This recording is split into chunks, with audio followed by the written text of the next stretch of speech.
'em up, drink 'em down, whiskey and cigars all around. Cheers, y'all. Well.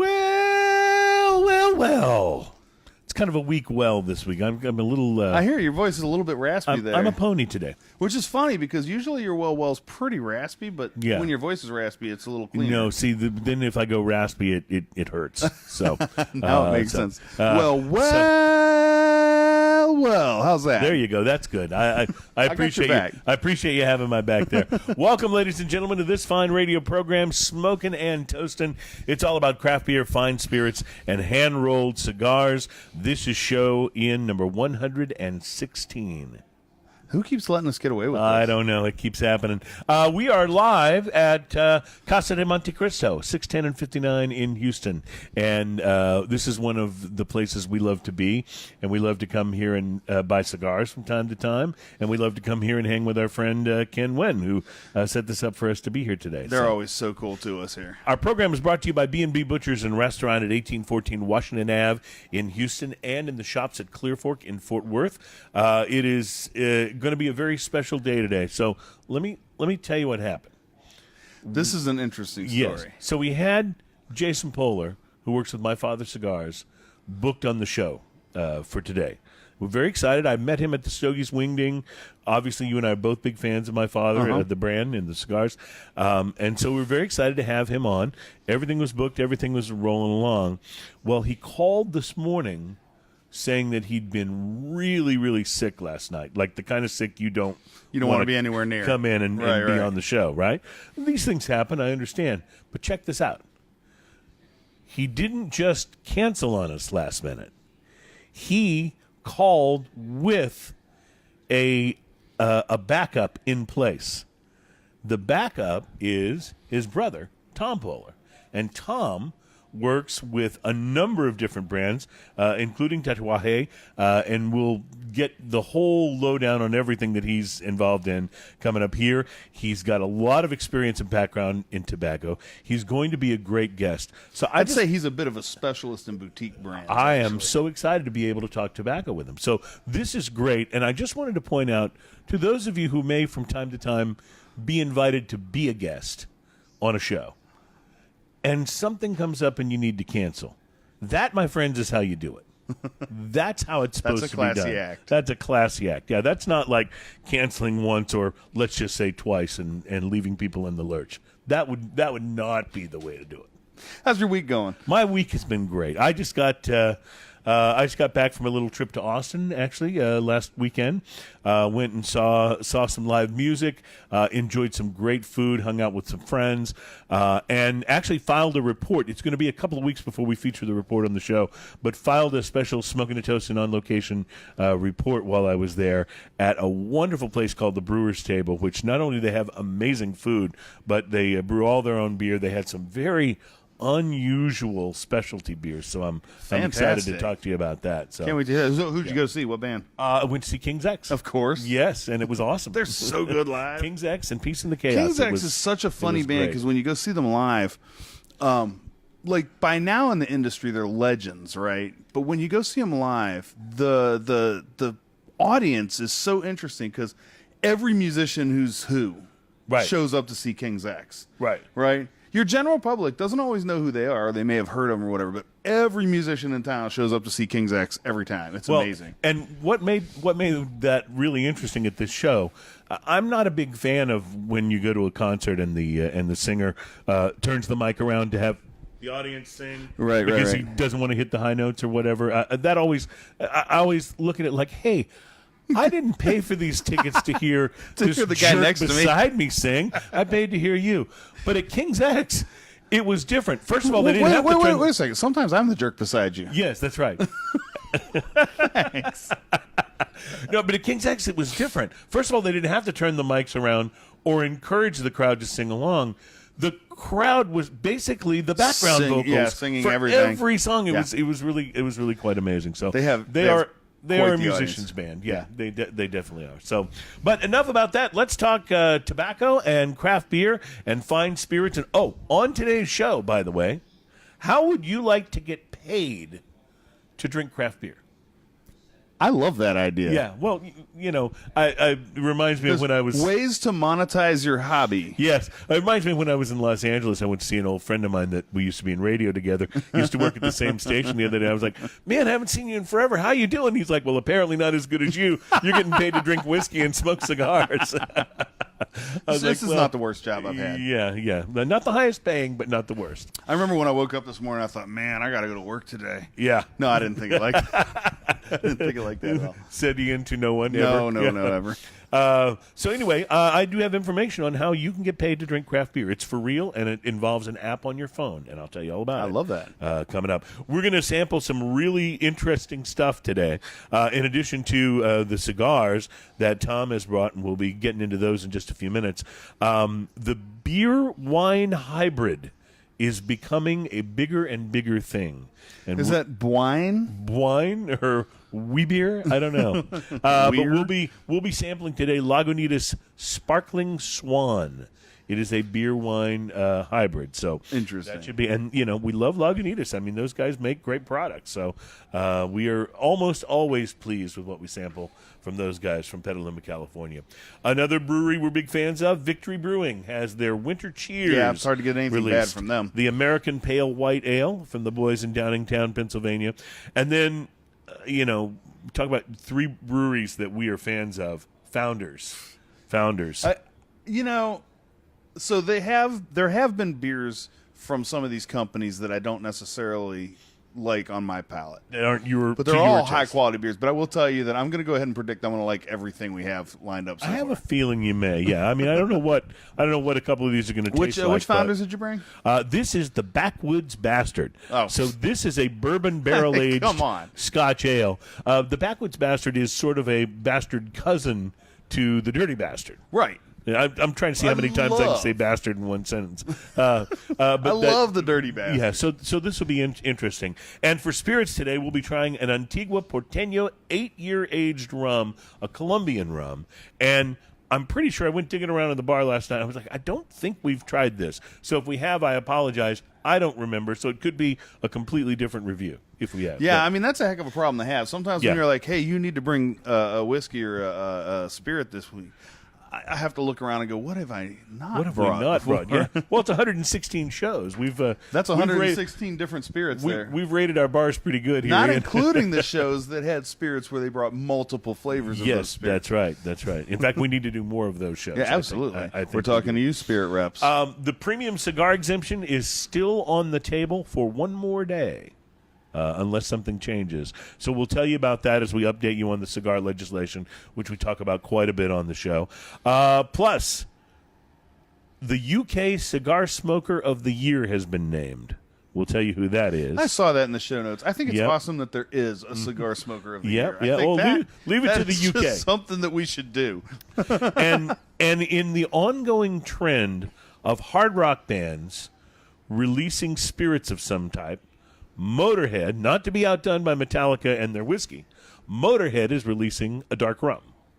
So I'll tell you about that and where to get it and all of that. So that's all coming up on today's show. We're going to be having I think a really interesting time sampling some cigars here. I'm really excited about maybe some of the pairings that we have here, and so it's going to. I can't wait to get Tom over here in this chair too. We were talking with him on pre-show, and he's just an interesting character. Yeah, he's got a lot been in the industry forever. One of the things that he does, in addition to being a cigar rep for these brands, is he also works as a consultant to a number of tobacco companies. Yeah, see, I had no idea. So he's had a lot of experience even in like helping to launch some blends and some brands. So I'm really excited about talking to him about this and getting some real cigar insight. It reminds me a bit of when we went out to Manny El Cubano Lopez's place, and we just got so much tobacco and cigar insight and knowledge from him, which was a lot of fun to do. So, really interesting show, I think, today. And we also, as we get to, I don't know how much we'll get to today, but as we get closer to the holidays, we're going to be tasting more and more Christmas beers and winter beers. And then I've got things like 20 great gifts for craft beer lovers. And then, Whiskey Advocate has named their top 20 whiskeys of 2018. So I don't know that's exciting. I don't know how we want to do that. Do we want to save that all for one show? Do we want to, go 10 at a time. I don't know. I say what we do is we just see how the show goes, because sometimes we just get to rambling and we won't get to it. This does happen. You know? Yes, when we start talking if tobacco. we try to do all 20 in one show, we may just talk our way only through 10 of them. That happens too. I say we just play that one by ear. All right, I think we will. So we're going to take a quick break. We'll be right back with the second segment of the show. Thank you, by the way, to everyone watching on Facebook Live, and special greetings to those of you who will be picking it up on the podcast from Apple Podcasts or Google Play, or watching it on YouTube. Those are all ways to get it. You can get us at TuneIn. You can get us on a number of the different podcast services. We're pretty much easy to find. And you can always also find us now at smokinandtoastin.com. No G's, no apostrophes. That's pretty awesome. Yep. So, all right. So we'll be right back. We'll have Tom Poehler on, and we will be talking tobacco and talking, I think, Tatuaje. Did you decide what you're going to smoke? I think I'm going to smoke this Aladino, the Corojo Reserva. Oh, okay. So you're going. He said it was one of the stronger ones. You're opening big. I'm just might as well start with both barrels. This from the man who brings the chunky beer. We'll be I didn't right bring back. any chunky beer today. We'll be right back. It's Smoking and Toasting. I gotta get this sweater off. I'm sitting over here sweating. Oh, yeah. All right. Welcome back. It's Smoking and Toasting. It's show number 116. We are live at Casa de Montecristo. There are a couple of locations. There's a location, I think, in North Houston, isn't there? 1960 location. 1960, I think. yeah. And this is the one that I'm the most familiar with because I used to live several blocks from here. Well, you and know, became a regular customer back when it was Serious Cigars. when I used to come, when I said I'd have a cigar right before the show, I used to come here, sit in the lounge, have a cigar, and then just a few blocks over is where our studio is. So right. That's, makes it convenient. So yeah, it makes it great convenient. These guys are so nice, too. Big thanks to Ken Wynn, by the way, for setting up our opportunity to be here. We wanted to be a place where we can smoke today because of our guest, and so we'll introduce Tom to you in just a moment. We are brought to you by B&B Butchers and Restaurant at 1814 Washington Ave in Houston, and in the shops at Clear Fork in Fort Worth, and at B&B Lemon, which you got to see last week, didn't you? Briefly, yes. Yeah. What'd you think? It looks like a great bar. I was going to say the bar looks like it's apportioned appropriately. Right, this is the kind of bar where it looks like, you're going to get like the top of the line drinks and such like that. This is not your local dive. Right. So right. this is I'm going to take a date out for a drink kind of bar is what it looked like to me. B&B kind of does things in a classy way, so that's to be expected, I think. Well, welcome to Tom Poehler. Tom is with us today. Tom, do you actually work for yourself, or do you as an independent rep, or do you work for a particular company and then rep some other companies on the side? How is that structured? No, I am an independent rep. Okay. First. Then, of course, we were talking earlier, I do a lot of consulting for a lot of these companies right. that I work with. Right. It's like, of course, I've done some things for Pete, be it with the office procedures, shipping, and return policies. He does, shipping exclusivities and things like that. Then I do, some things for George and product development, and I've been doing a lot of that for Aladino recently. Also, their office procedures and shipping, and then product development, marketing, things like that. So walk us through the brands that you're active with right now. Currently, I represent, of course, Tatuaje Cigars, from Pete Johnson, and his second company, La Atelier, that also his brother, KC Johnson, Dan Welsh, are partners with him in. And then I also do Gran Habano with George Rico. Right. And then third company that I started working with again is Julio Aurora with JRE. Now, JRE stands for Julio Rafael Aurora. So just started with them about 2 years ago. But my history with Julio stems back to about 99. So, I used to work with him in the old Camacho days, with him and his son, Christian. Right, back when he and Christian were at Camacho. Yeah, exactly, right. What I would call the glory days of Camacho. Yeah, yes. Yeah, well, that's really interesting. Now, just let me back up. Give me the correct, because I don't think I'm saying it exactly right, the correct pronunciation of Tatuaje. Tatuaje. Tatuaje. Almost like a W. I almost right. say, I've been saying Tatuaje. Right. But I'm putting an extra syllable in there. Right, yeah, it's just Tatuaje. Tatuaje, okay. Yeah, it took me a couple months to learn it. So, yeah. I mean, I went to sleep saying the word so I remember it. Well, there's there's so many words that, in the cigar business. I mean, when I first started smoking cigars, I think I called it Partagas for like the first month and a half. I was smoking Barticus cigars. You know, some of it's just about where does the emphasis go. You know, so but we've got to put the emphasis on the right syllable. Thank you. That's good to know. And interesting enough, I mean, tatuaje means tattoo in Spanish. Okay. And because Pete has tattoos, when he started wanting to make his own cigar, he would go down to Dominican and hang out with the different manufacturers, be it Carlos Fuente and Carlito, Guillermo Leon in the Dominican, and he got this nickname Tatuaje Pete. And so that's where he came up with the idea. That's where it came up with Tatuaje. Nice. Yeah. Okay. And there is a Tatuaje cigar called the Tattoo. Yes, that's part of the surrogate lineup. Yes, and I'll tell you, Ian and I have split many boxes of those because they come in boxes of 50, right? Yes. Yes. Yeah. So Ian and I have split many boxes of those and enjoyed every those are fantastic. every single one. It's just a great little cigar. So that's at a great price point too. Like I love when we split a box of 50. Usually you're it's thinking, almost whoa, it's like a great cigar to lawnmower price, Right, Yeah. I love that. I think what's interesting too on that box, if you look at all the emblems on there, those are actually tattoos that Pete has. Those are the actual tattoos he has. Okay, great. Yeah, and I stand corrected. It's not the surrogate lineup. In the surrogate lineup, he does a cigar called Tramp Stamp. More of a joke on himself. I have actually heard of that cigar. I have not smoked a Tramp Stamp in it. I just bought a little package of those the cracker crumbs. Yes. To have in my car. Because like a lot of times on the ride home, I've got a sunroof in my car. I love that. I just toss it open, especially when it's nice and chilly outside. You just toss that open and have a cigar. It's awesome. So I've lit up this Tatuaje that you brought. Tell me about this one. Now, that one is the Negociant. Okay. It was a new product that Pete released last year at the trade show in 2017. It uses a Ecuadorian Connecticut wrapper grown by, I believe, ASP. Now, of course, all the blends, everything that Pete does is made by My Father Cigars, which my brother Jason again represents. Pepin Garcia. I know it has a double binder. I believe one of the binders is a Connecticut broadleaf grown, I believe, in the U.S., but maybe it might be San Andreas. Pete doesn't like to divulge his blends. So, but I know it's Nicaraguan in the fillers. I guarantee you. Okay. This is really interesting and very almost creamy off the very first puff, which surprised me a little. Because when I think Tatuaje, I think sometimes something maybe a little more bold. Going to have a little more boldness to it. But this just hit me immediately with a wonderful sort of creaminess. I have a feeling it will build in intensity a bit. It gets a little bit, but you're going to get a lot more complexity, a lot of spiciness and sweetness comes out of this cigar. That's one of the reasons I love the cigar. And you think about people's palates. I mean, what's the four things you taste in your palate? It's sweet, sour, salt, and what's bitter. the and bitter, right. Yeah. And that's the idea in the cigar. You want to be able to get all those sensations into your palate, and I believe this cigar does it perfectly. It's interesting that we talk about this a bit. The cigars that seem to be all the rage have a tendency to be, pretty strong. I'm a medium to full guy, probably is my favorite, but I can really enjoy things on the medium side. You probably go a little bit more full than I do because you'll hammer down with one of the diesels or something like that. I do. I like the bigger flavored cigars. When I first started smoking cigars, I thought I was a mild to medium guy. Yeah.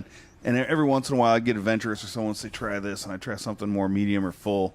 I started loving having all that flavor. That's why I love a lot of these. This cigar here, this Corojo Reserva that I'm smoking, that's pretty bold. This is interesting because, as we all know, on initial light on a lot of cigars can be kind of harsh. Right. Like, it's almost expected on a lot of cigars that the initial light's a little harsh. The initial light on this was creamy and smooth, and it's building intensity right into its flavor right now. So it was actually smoother on lighting, but not that it's not smooth now. It's just smoother on lighting than the full flavor of the cigar, which I feel like I'm just starting to get into at this point in time.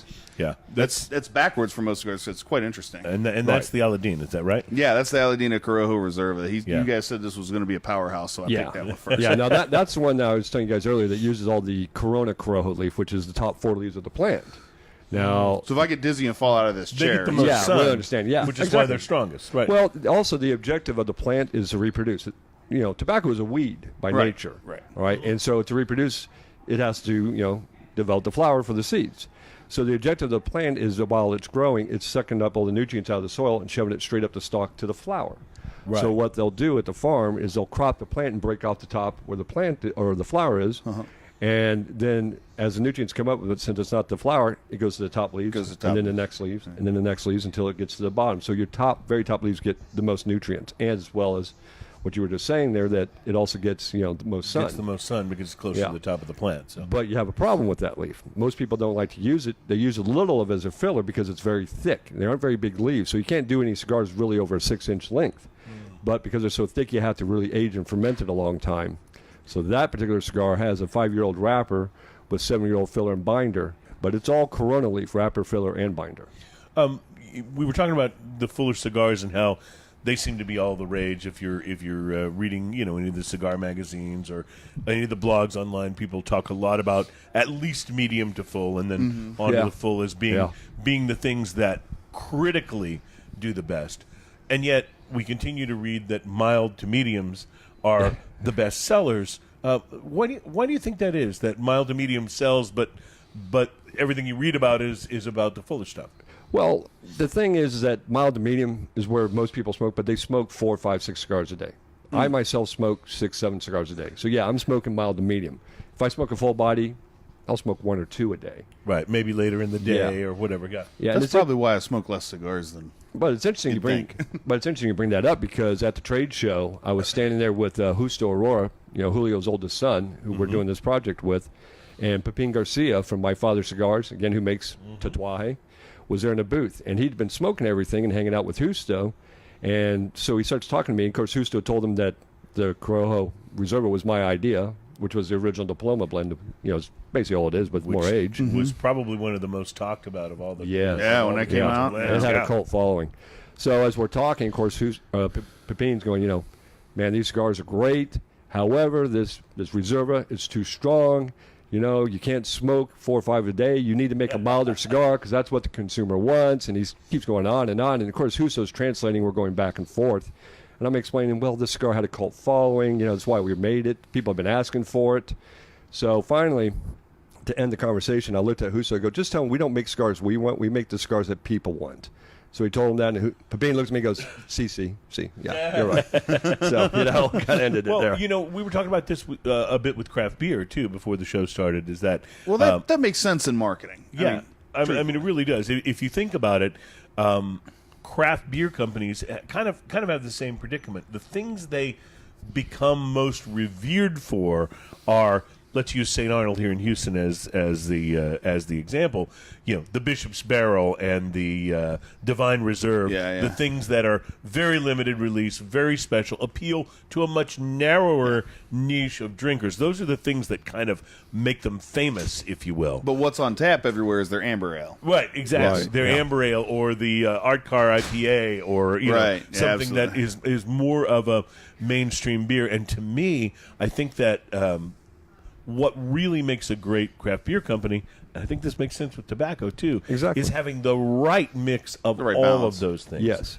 Something to appeal to the sort of everyday consumer, and then something for that real aficionado who really can understand too niche, you're not going to go very far. Right, exactly. I mean, you're just limiting your consumer base, and that was also the idea about this cigar, that we're not producing more than 300 to 400 boxes a month nationwide. Wow! So it's a very limited release. If you think back to the boom days.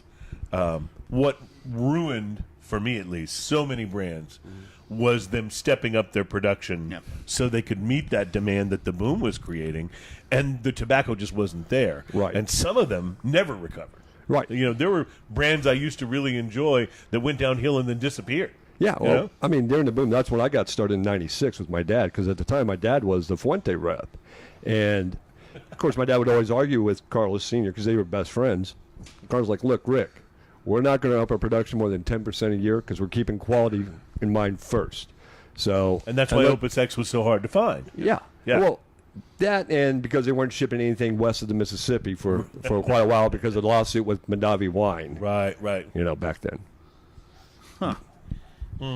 Well, it's really interesting to me to see how many new brands have come onto the scene across the past, say, 2 years. Do you think that has more to do with just, the proliferation of blenders and people who've kind of come up through the cigar industry, starting their own things and doing their own things and creating all these new brands? or how much of it is because of the fear of how difficult it could be to launch new brands if this cigar legislation goes into effect?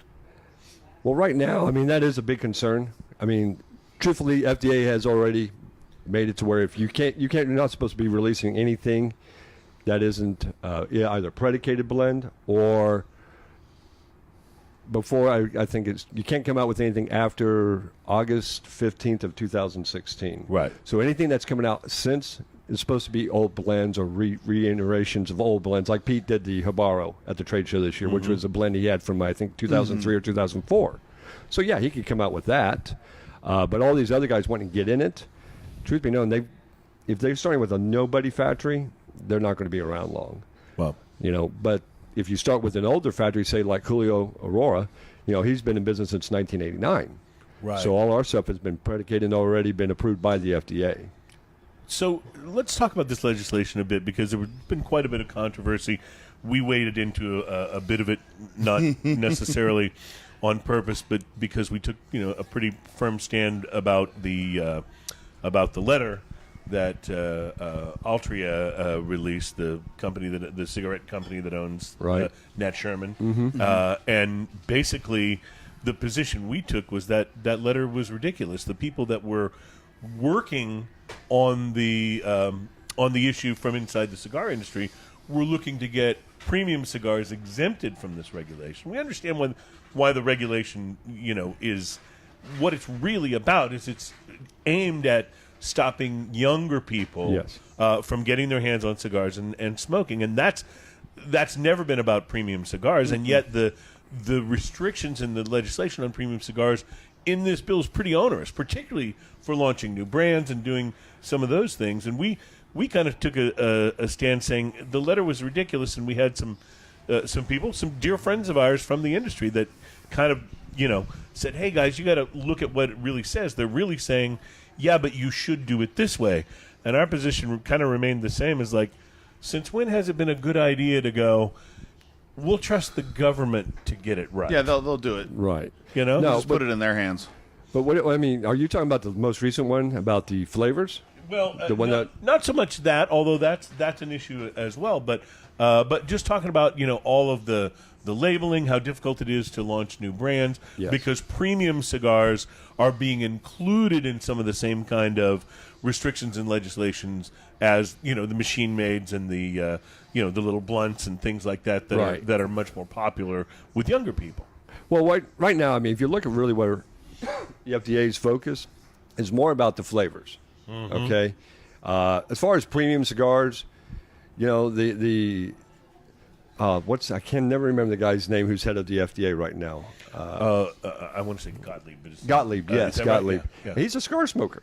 Right. All right.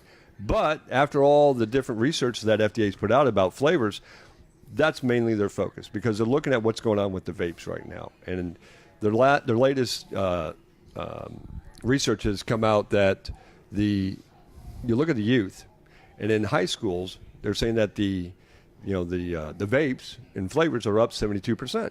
Whereas in middle schools, which is really amazing, they said they're up 48%. Wow. So what they're looking to do is try to stop them from getting into tobacco. Hey, if you're older, you're 21, whatever, that's fine. You want to get into it. But they don't want to have a stepping stone from the vapes into some other tobacco. So that's why they're going after all the flavored tobaccos right now. And I saw this coming. We all saw this coming, back in 4 years ago in 2014. And there was one paragraph in there about tobacco, about cigars in particular.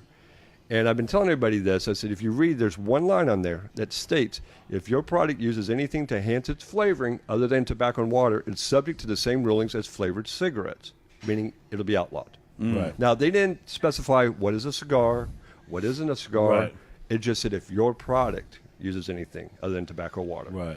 So that meant it doesn't matter if it's a short fill. It doesn't matter if it's a Swisher, if it's a long filled, Gurkha Cognac. They want that out of the market. And how does that affect something like the entire line of acid cigars that Drew Estate Gone. makes? Gone, right? Gone. Yeah. I mean, but here's the other interesting thing. You look at what the rest of the world's doing. They're already doing that in Canada and Europe.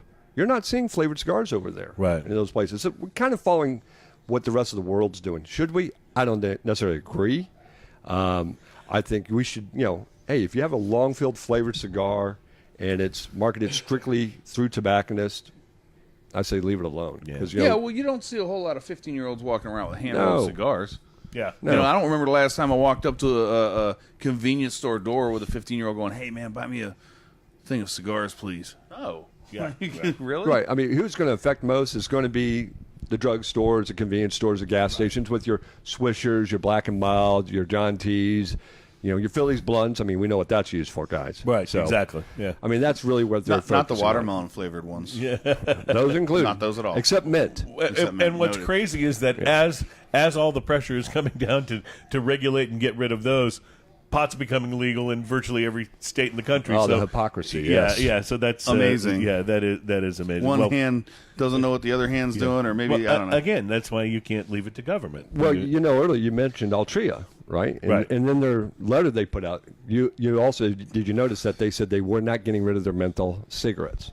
Most people don't understand. If you do the research, which that's I a did, flavor, right? It is a flavor. And actually, the FDA had sued the industry sued the FDA originally for the menthol cigarettes and won 10 years ago. So now they're trying to bring it back. And currently, right now in the U.S., menthol cigarettes equate to about $38 billion. Wow, in the I US. did not know it was that Holy much. Toledo. Right. So personally, I kind of feel I may be wet behind the ear, but I think the FDA, if you watch what the FDA has been doing, they set the bar way up here, knowing they're going to come down to here. Mm-hmm. If they put the bar here, they're only going to come further down. Right. So they're going to put the bar up here, bringing in menthol, knowing, hey, you know what, we'll give up menthol, but we're taking out flavored cigars and flavored vape and flavored Right, e-cigs. And they're right. going to go, you know what, you already saw a tree say, go ahead and take the flavor. So take it out. So all the flavored vapes under this new Yes. regulation, that would all be a thing of the past. All the cherry and grape and Yeah. all of that stuff at the hookah bars. Well, right? you guys, did you hear what happened with Juul? Juul's No. like the number one, flavored vape in the nation now. Right. And they just announced a couple weeks ago that they were taking all their flavored, Juul vapes off the market, or at least not in the retail locations. They'll still sell it online out of their location where they can verify age. But interesting enough, they never announced to anyone that 2 weeks prior they got raided by the FDA. FDA came in and they saw what they were doing, saw what their marketing, what their packaging was about, and told them, hey, this is coming down the line. So I have a personal feeling that's probably why they took it off the market. And I'll tell you truthfully, last February I was down at the factory with Julio and Justo, and while we were there touring people around talking, one day the FDA came into Julio and Justo's office in Miami and spent the whole day there. They didn't just want to see the product, guys. They wanted to see the packaging. They wanted to see your marketing. They went through every account. Hey, do you have a license for every one of these guys? Can you verify who you're selling to? They went through everything. I mean, they are the true tobacco Nazis now. And if you don't comply, they're coming after you. So, and they're not going away. They are not getting out of this because we're already paying them a user fee. They get paid something like, I think now 7 cents a cigar for everything we bring in. And that just went up. Yeah. Yeah. Well, no, that went up to 7 cents, I believe. So, That's ironic, isn't it? Well, we pay them to do that. well, here's what's interesting about this. You guys, I'm sure, know about Charlie Minato from Half Wheel. Mm-hmm. And a couple We had years Charlie ago, on the show, actually. Several weeks ago. and Charlie and I were talking back in October 16th of, or October 15th of 2016 is when the U.S. government put the FDA in charge of all tobacco shipments coming into the U.S. And I turned to Charlie. We were all hanging out in Dallas, and I said, you watch. This is going to be the start of federal government using the FDA as a watchdog on us. And he goes, what do you mean? I said, dude, look at this. I said, right now, a lot of the companies have been cheating the S-chip, unbeknownst to anyone. That's how they kept the prices down. I said, when they first put the S-chip in place, they expected to get so much money every year after 2007. And they expected it to climb. Well, it's been declining. The government's not stupid. They figured something was up. So they put them in charge. So they're going to go away? No. And now they catch everything that comes in the U.S. So that's part of the reason why some shipments have gone up. That's also why some products have been hard to get in the U.S. because, it's just the FDA's watching them. So we got to deal with them. They're not going away. You just need to learn to work with the FDA, in my opinion. It's an interesting perspective, and I totally get it, though. There's some things that you can control, and there's other things that you can't. So you figure out, okay, if this is the reality, how do we conduct our business and be able to make a profit and stay in business and deliver these products to people that want them? Exactly. That does not stop me as a consumer from being a little bitter about the fact that if I want to buy a product, that there's a lot of these products that I can't get because of the fact that, oh, well, we could make more money if we do this, or we can eliminate this. I'm still freaked out by the fact that these get lumped in with, are you packaging to kids? Like this whole thing there's is a judge crazy earlier to this me. year. I don't know if y'all caught it. I can't remember her name either, but the industry had sued against the FDA for the 30% of the packaging having to say Yeah, that's nuts non-smoke, too. cancer, yada yada. So they went before a judge, and the judge basically decided, look, we're going to convene, or we're going to put this basically at bay or at rest right now for about 1.5 years, 2 years, Right. and let you guys come back, because she said, this is the culture of cigars, is the packaging, and 30% is ridiculous. Right. So you guys It need is. to redo this, because this is about the art of the cigar. I mean, you don't see it on wine bottles. No. And in Canada, all you can get is a black box that says cigars at this point. I mean, I'm exaggerating, Yeah. but it's almost that bad. And they do it in Australia too. Yeah. Yeah, It's- Pretty soon it's just going to be a skull and crossbones. Well, I was living in Los Angeles, in Hollywood, when I was much younger. When one of the waves of cigarette labeling came out, where you had to be larger labels, and they had to be more visible, and they had to say harsher things. And a company there launched a brand of cigarette that all it was a black package with a skull and crossbones on Right. it. That became the hottest cigarette for a while. It was probably a fad, but everywhere I went in Hollywood, that's what all the younger generation, because to them it was badass. Yeah. I would like a package of Kill Me, Please. Yes, exactly. Right. Just name the product. All right, we're going to take a break and come back for the next segment. We will be tasting some Lagunitas Sparkling Swan in the next segment and talking a little more. I want to get into this cigar because this is getting wonderfully complex right about here. Thank so, you. Yeah. So I want to talk about that and see how it pairs up with some Sparkling Swan. It's Smoking and Toasting. Our guest is Tom Poehler, and we'll be right back. Awesome. Thank you.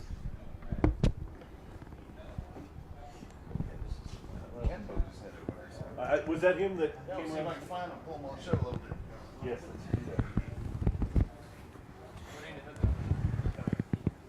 Who are you asking if you want to come on? No, but like Julio and Justo. Yeah. Julio or Justo used to work, had his own bottled water company, and he actually sold water to our military there in Honduras when he had his company down there in Honduras to the U.S. Yeah, so he had to meet all the FDA requirements. So he knows. And then after that, when he sold that, he went to work for I want to say it was Campbell's, I think. Did like their V8s and stuff like that. Oh, right, yeah. And so he understands everything that has to do with the FDA. And he currently has already set everything up at the factory, the farm, everything to be FDA compliant. In fact, he's even invited all the inspectors that FDA uses there in Honduras down, and they've looked everything over. He's actually the very first to make everything FDA compliant. Well, that's just somebody who's seen the writing on the wall, Right. And it's like, okay, let's get ready. Yeah, I got a package of cigars the other day, and it came in the just the little baggie, the little Ziploc bag that it came in. The whole thing was just a warning. Oh yeah. It's ridiculous. Yeah, it was just like, okay, here we go. But but there's a lot of I guess General Cigar, a couple of the other General and larger Altadez have been. yeah, they just started doing the new packaging. And talking with some stores who have had that on the shelf, said it has held their sales. It has hurt their sales. Yeah, people. Not that they're not going to buy a cigar; they're just not going to buy that cigar now. Interesting. I'll buy something They're else. buying something else. Oh, wow. Yes. That's really interesting. We should talk about that in the next one, too. It's funny that you were talking about King's X, about the turning mic. Yeah. I think it was about a month ago that Ian and I we were smoking, and we were talking about King's X. And I told him my favorite song for them is Goldilocks. And I've been trying to find a video where I can see it live. And every single time I find a good video, he doesn't sing a single part of the song. Yeah. Oh. Like from start to end, he doesn't yeah. sing Hey, how a you single. doing? Nice to meet you. I think it was Tatuaje, huh? It was about 2 months Okay. ago we were Well, talking where's your about that. That's funny. Texas, Louisiana, Arkansas, Florida. Because I really love that song, Goldilocks. Yeah, Come it's on a and great visit us more song. often, man. You know, we're not direct accounts to you guys. That's part of the problem. We were talking about Goldilocks, and I told you that I was Unfortunately, trying to find a live video of it, and every single time he does that. Don't turn the mic around. Tenderloins. That looks delicious. Do you have another show beer, by the way? Oh, no. A sugar? Yeah, he literally There's goes actually around still a in little the left in office here. lots of cans. Yeah, I'm smoking a Powerhouse cigar. Yeah, no, that's an That long. IPA. And we may get one of the other guys on here, so I may. Would it be easier just to pull this chair up here? Okay. So Oh. Excuse me. Get started again, or? we're gonna get started just a moment here. Oh, okay. So, but yeah, no, I just Pete and I talked about it. Pete was like, "Look, dude, I don't, you know, if you want to go in there, get going. You know, you're not getting paid for it." So, All right, so we need to pull this. it's not perfect. Leave it like that. You know, Yeah, how's that look in the frame then? unfortunately, they aren't the dates in some of these stores. That's gonna put whoever's sitting there directly in front of my face. I think. Maybe if I just sit like this. Yeah, that's big smart. Is it? Oh, wow. Yeah. It was about 5 years ago. It was Houston, 5-6 years that it shipped. Those of you watching right now, we're adjusting so we can get one more person in. Would it be easier to put him on the other side?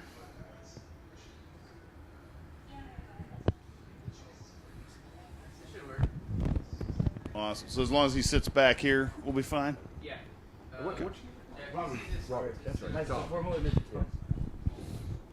So we were talking about the fact that I like the bigger cigars a lot of times. This is one of the few people I know that likes as big a cigar or bigger than I do generally. Well, he's smoking Lanceros. I mean, Well, I'm that talking about actually flavor got- wise. Oh, okay. I'm talking about flavor wise. Fuller flavor. Because I'll tell you, the trend now is getting away from those big green dude. Yeah. I can't stand it.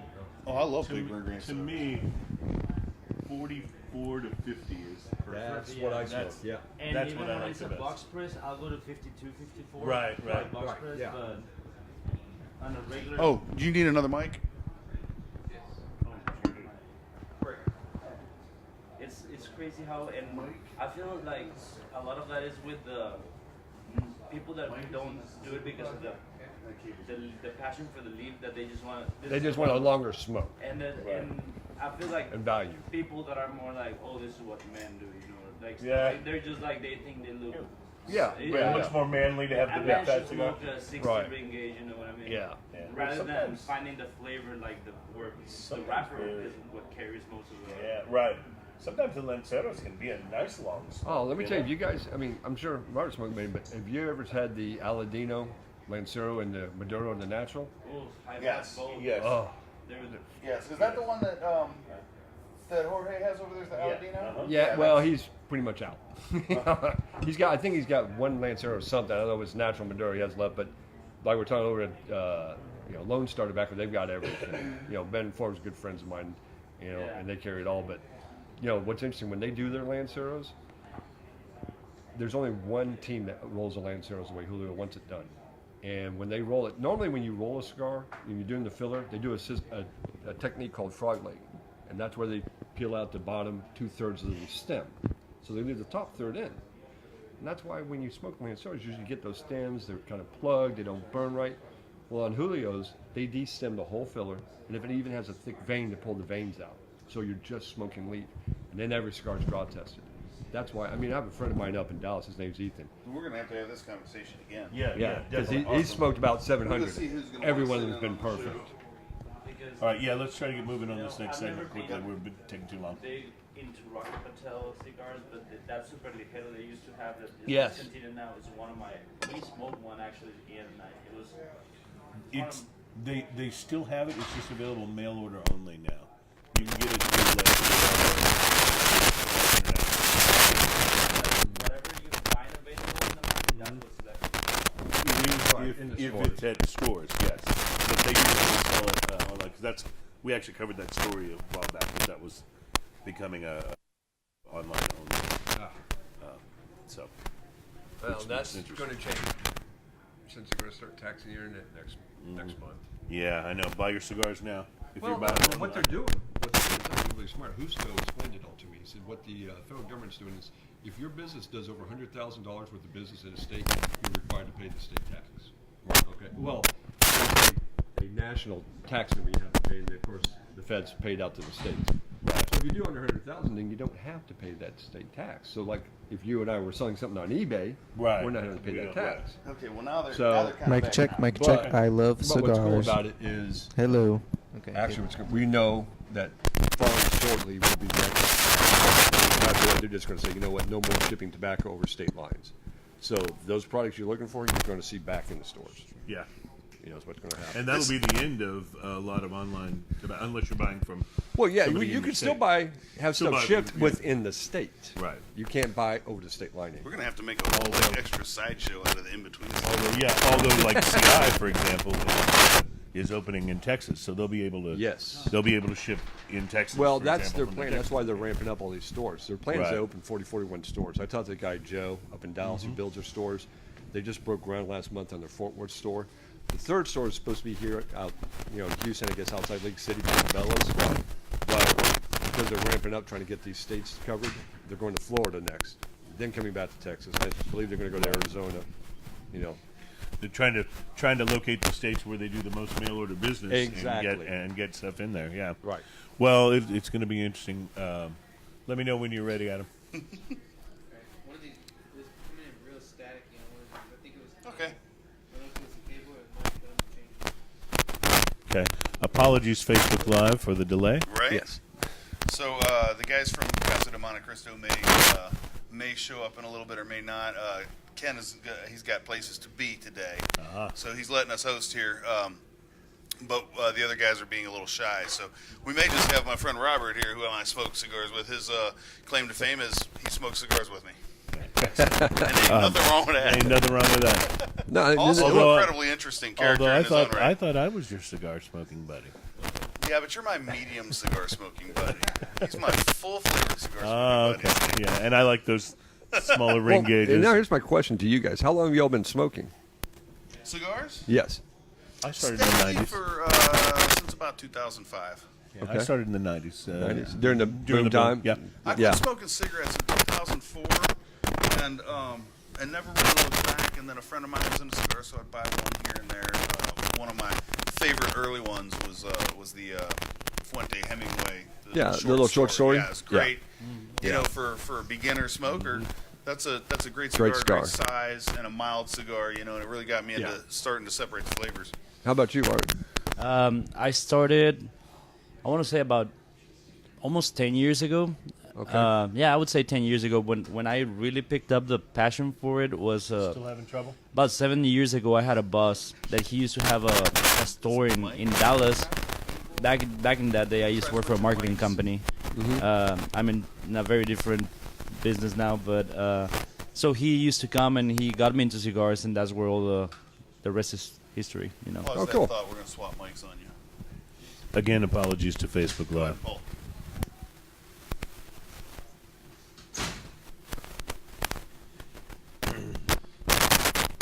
You don't happen to have like a boost or a heavy compression the channel? It is started once I plugged in. Well, I'll pass Mike back and forth then. Don't worry about Yeah, it. let's go. Yeah, It's, then whose is it? It's not mine, is it? Check 1 2 check. Hello? everyone's mic sounds fine, but I'm getting so static. I don't know. Are we improperly grounded somewhere? Are we sounding static to you on Facebook? Yeah, it's coming through. I don't know what it is. Let me listen. Maybe disconnect and reconnect?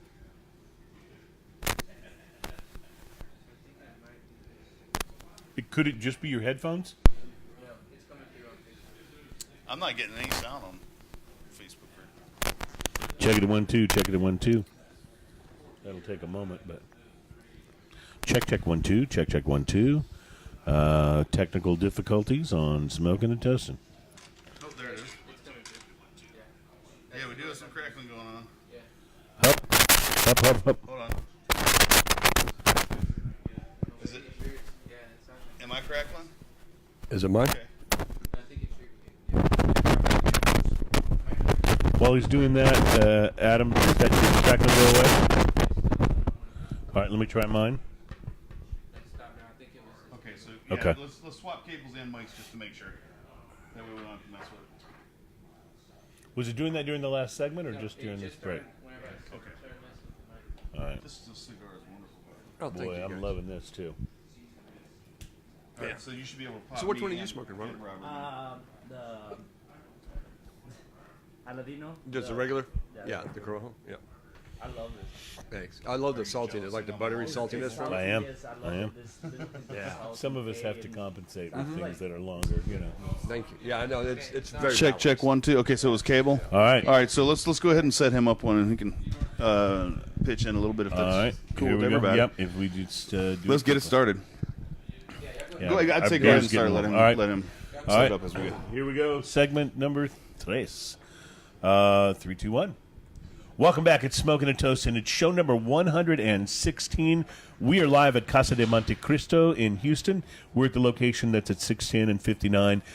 Enormous humidor here, by the way. I love this humidor. You just walk in and It's wander not around. It's not really a walk-in humidor. It's a walk-through humidor. I mean, you could like spend hours in there, and believe me, I have. It's so funny. I want to put up a cot. I love the way a humidor smells, too. Yes. Like you walk in and Yeah. love that smell. One of the things I absolutely love about my wife is that she's not a big shopper. In other words, when she goes to shop, she shops more like a guy. She Yeah, you're goes lucky. In, You're yeah, lucky. she goes in to get what she's looking for. Maybe she'll see 1 or 2 things, but she doesn't like lose herself in Dillard's for like 4 hours. And that's the way I shop for everything except cigars. And when it comes to cigars, I will browse the humidor for, I know sometimes they start to get a little suspicious, like, what's he doing in there? Because it's just something. Well, like- so this is a good place to lose Yeah, yourself. my when I walk into a humidor, it doesn't matter what size. When I walk into a humidor, I usually just walk around the edge and just eyeball all their inventory. Just kind of take a mental inventory of what they have. like what's where. Yeah, I generally don't pick out a cigar the first time I go around. Then I go through the middle aisles if they have those. Then I'll go back around and look a little closer and start picking out stuff that I think is interesting. I always it's just a mental inventory thing I have because later on I might go, I've seen that somewhere, and I'll go, oh yeah, it was at that place. So what you're looking for is something new, or are you looking for the old and then something new, or what? It depends on my mood. Like sometimes I want something I've never tried before, and a lot of times I'll do that. I'll wander around enough to where they come in and go, "Can I help you?" I'm like, "Yeah, what's new and interesting? What's cool?" And I'll do that, and I'll take their recommendations. But there are some standards that I always pick up. Like there are some cigars that I go, I just need to have one in my humidor because I like that. Yeah. But you like variety, obviously. But I like variety. I like to try different things. And then my other thing is my humidor. I get to looking at it, and everything I have in there is like 6x52 or bigger. So lately, when I go through humidor, I'm like, what can I get that's a little smaller than that that I might have fun too? And that's okay. I like bigger cigars, but sometimes like on my drive home and stuff, I want something a little smaller. By the way, we're brought to you by B&B Butchers and Restaurant at Those guys are 1814 great. Washington Ave in Houston, and in the shops at Clear Fork and Fort Worth. We would be remiss if we don't say this word at least once on the show. Bacon. Bacon. Oh my God. Have you had their bacon there? Oh No. It's my ridiculous. God. It'll make you. It's so good. ridiculous. It's so good. It'll make you take back stuff you didn't even steal. Yeah. It's amazing. It's that good. It really is. And props to Jeremiah, who actually was had plans to join us on the show last week, but wasn't able to make it. But like a great guest and friend that he is, he let me know that a couple of days in advance. So that's He's good that's like that. that's a wonderful thing to do. So that way he didn't have to line up a backup There seems to be an underlying current here. there does seem to be, and believe me, it's not about Jason or Tom. So we mentioned Jason. We will reschedule him to be on the show when he's feeling better and back in town, because we do want to talk My Father's Cigars. It's such And there's such an actually a iconic third brand. one of us. My brother Ryan also is in the and business. also is in the cigar industry. Yes, And who yes. does he represent? Well, currently, right now, he's also representing Drew Estate, but they're going in-house at the end of the year. But he does Aganosa, which is Okay, yeah. Eduardo Fernandez, Casa Fernandez products. Yes, that stuff's and good. he does Steve Saka's, and he's looking at some new stuff to start with next year. I can't That's say great. yet. That's So, great. Well, and so Drew Estate's bringing all their reps in house. Is Yes. what you're saying? That's Yeah. interesting. They are a very interesting company. I don't know what it's. They definitely do things different. Yeah, they definitely do. They definitely do. Before we get too far away from legislation, I wanted to just pass along the information. Congress has until tomorrow to reach the deal on the new government spending package and avoid at least is a that the partial OMB? government shutdown.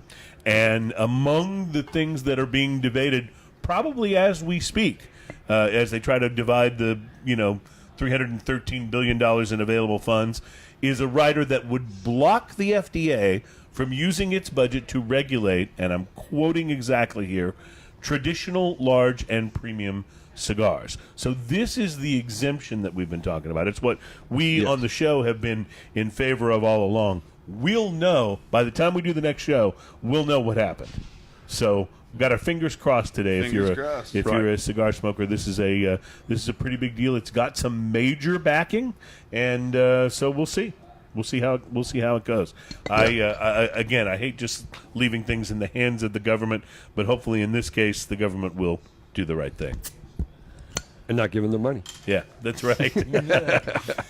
Ian is cracking open our first beer, which is the Lagunitas.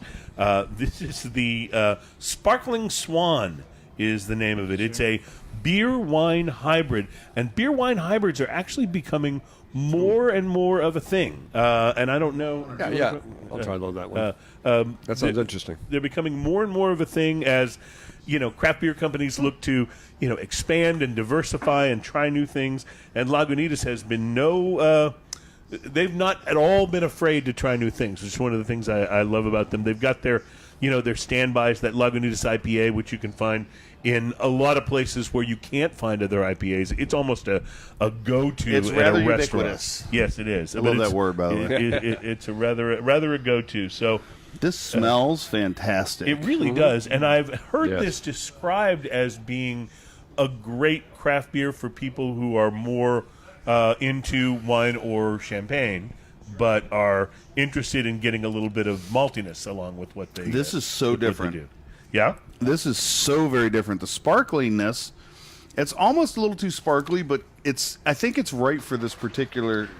Because it's sweet and it's tart. But you get a little of that grape, like you're saying. Yeah, right. There's definitely grape. Almost like you remember the grape boxes that you used to get when you were getting the grape juice boxes. Yeah, it's almost got that kind of a grape flavor. Remember on New Year's Eve when your mom would give you sparkling grape juice? Yeah, right, like the red kind. This has a little bit of that flavor to it. It's really interesting. We drink a lot of sparkling wine at my house. By the way, I'll tell you my favorite if you promise not to buy it out at Specs, because they're out of it right now, and I'm very concerned. But there is a $10 bottle of Brut Cava called Dibon, D-I-B-O-N, and that is the go-to at our house. We like it better than just about anything you can buy under $40 a bottle. Right, that isn't Veuve Clos or one of those. Yeah, and it's terrific, and I can already tell you my wife would really love this beer. Now, after we had on last week's show the St. Arnold Bishop's Barrel 22. I went back and bought some more because I thought my wife is going to really like this. She likes beer, but she's just not really into the more bitter, hoppy type of things. Right. And I thought she's going to love this, and sure enough, she was crazy about it. She loved that. And I think she would really like this too. I like it, but then again, I'm a fan of the bubbly. So this. It's interesting. It has that dryness that a good bubbly has too. But it's also got some malt in there, which you don't get right. when you do. You mentioned you don't drink a whole lot of beer. No. In general. No. What are you thinking about it? No, that's really nice. I mean, like you said, it's kind of a nice cross between, wine, possibly a Bordeaux. Yeah. Because I've kind of gotten a little bit into that because of Pete Johnson. He does his own wine. Yeah. With the beer, like you're saying, the maltiness. I mean, what do you think, Robert? I think it's a really, really nice. That sparkling makes it really refreshing. The hoppiness is just right. It's not over hoppy. Just right, hoppy. it's well balanced. Hoppy enough. You get that little tart towards the end, which reminds me of the skin of the grape. Right, yeah. And my favorite grapes are the ones that you get. Occasionally they'll have them at the grocery store. They're the darker, more purple grapes, but they've got the seeds inside that gelatinous thing in the middle. I love those. And they're a little bitter, and I absolutely I don't know if you love guys feel it, but it almost turns into a plummy kind of taste. Yes. Ian, introduce your friend. I'm sorry. This is Roberto. He's I met him, oddly enough. I met him at the New Potato. He's one of the bartenders over there. And he also does. We've done a show there. He's a bit of a Renaissance man. He also does karaoke nights and things like that.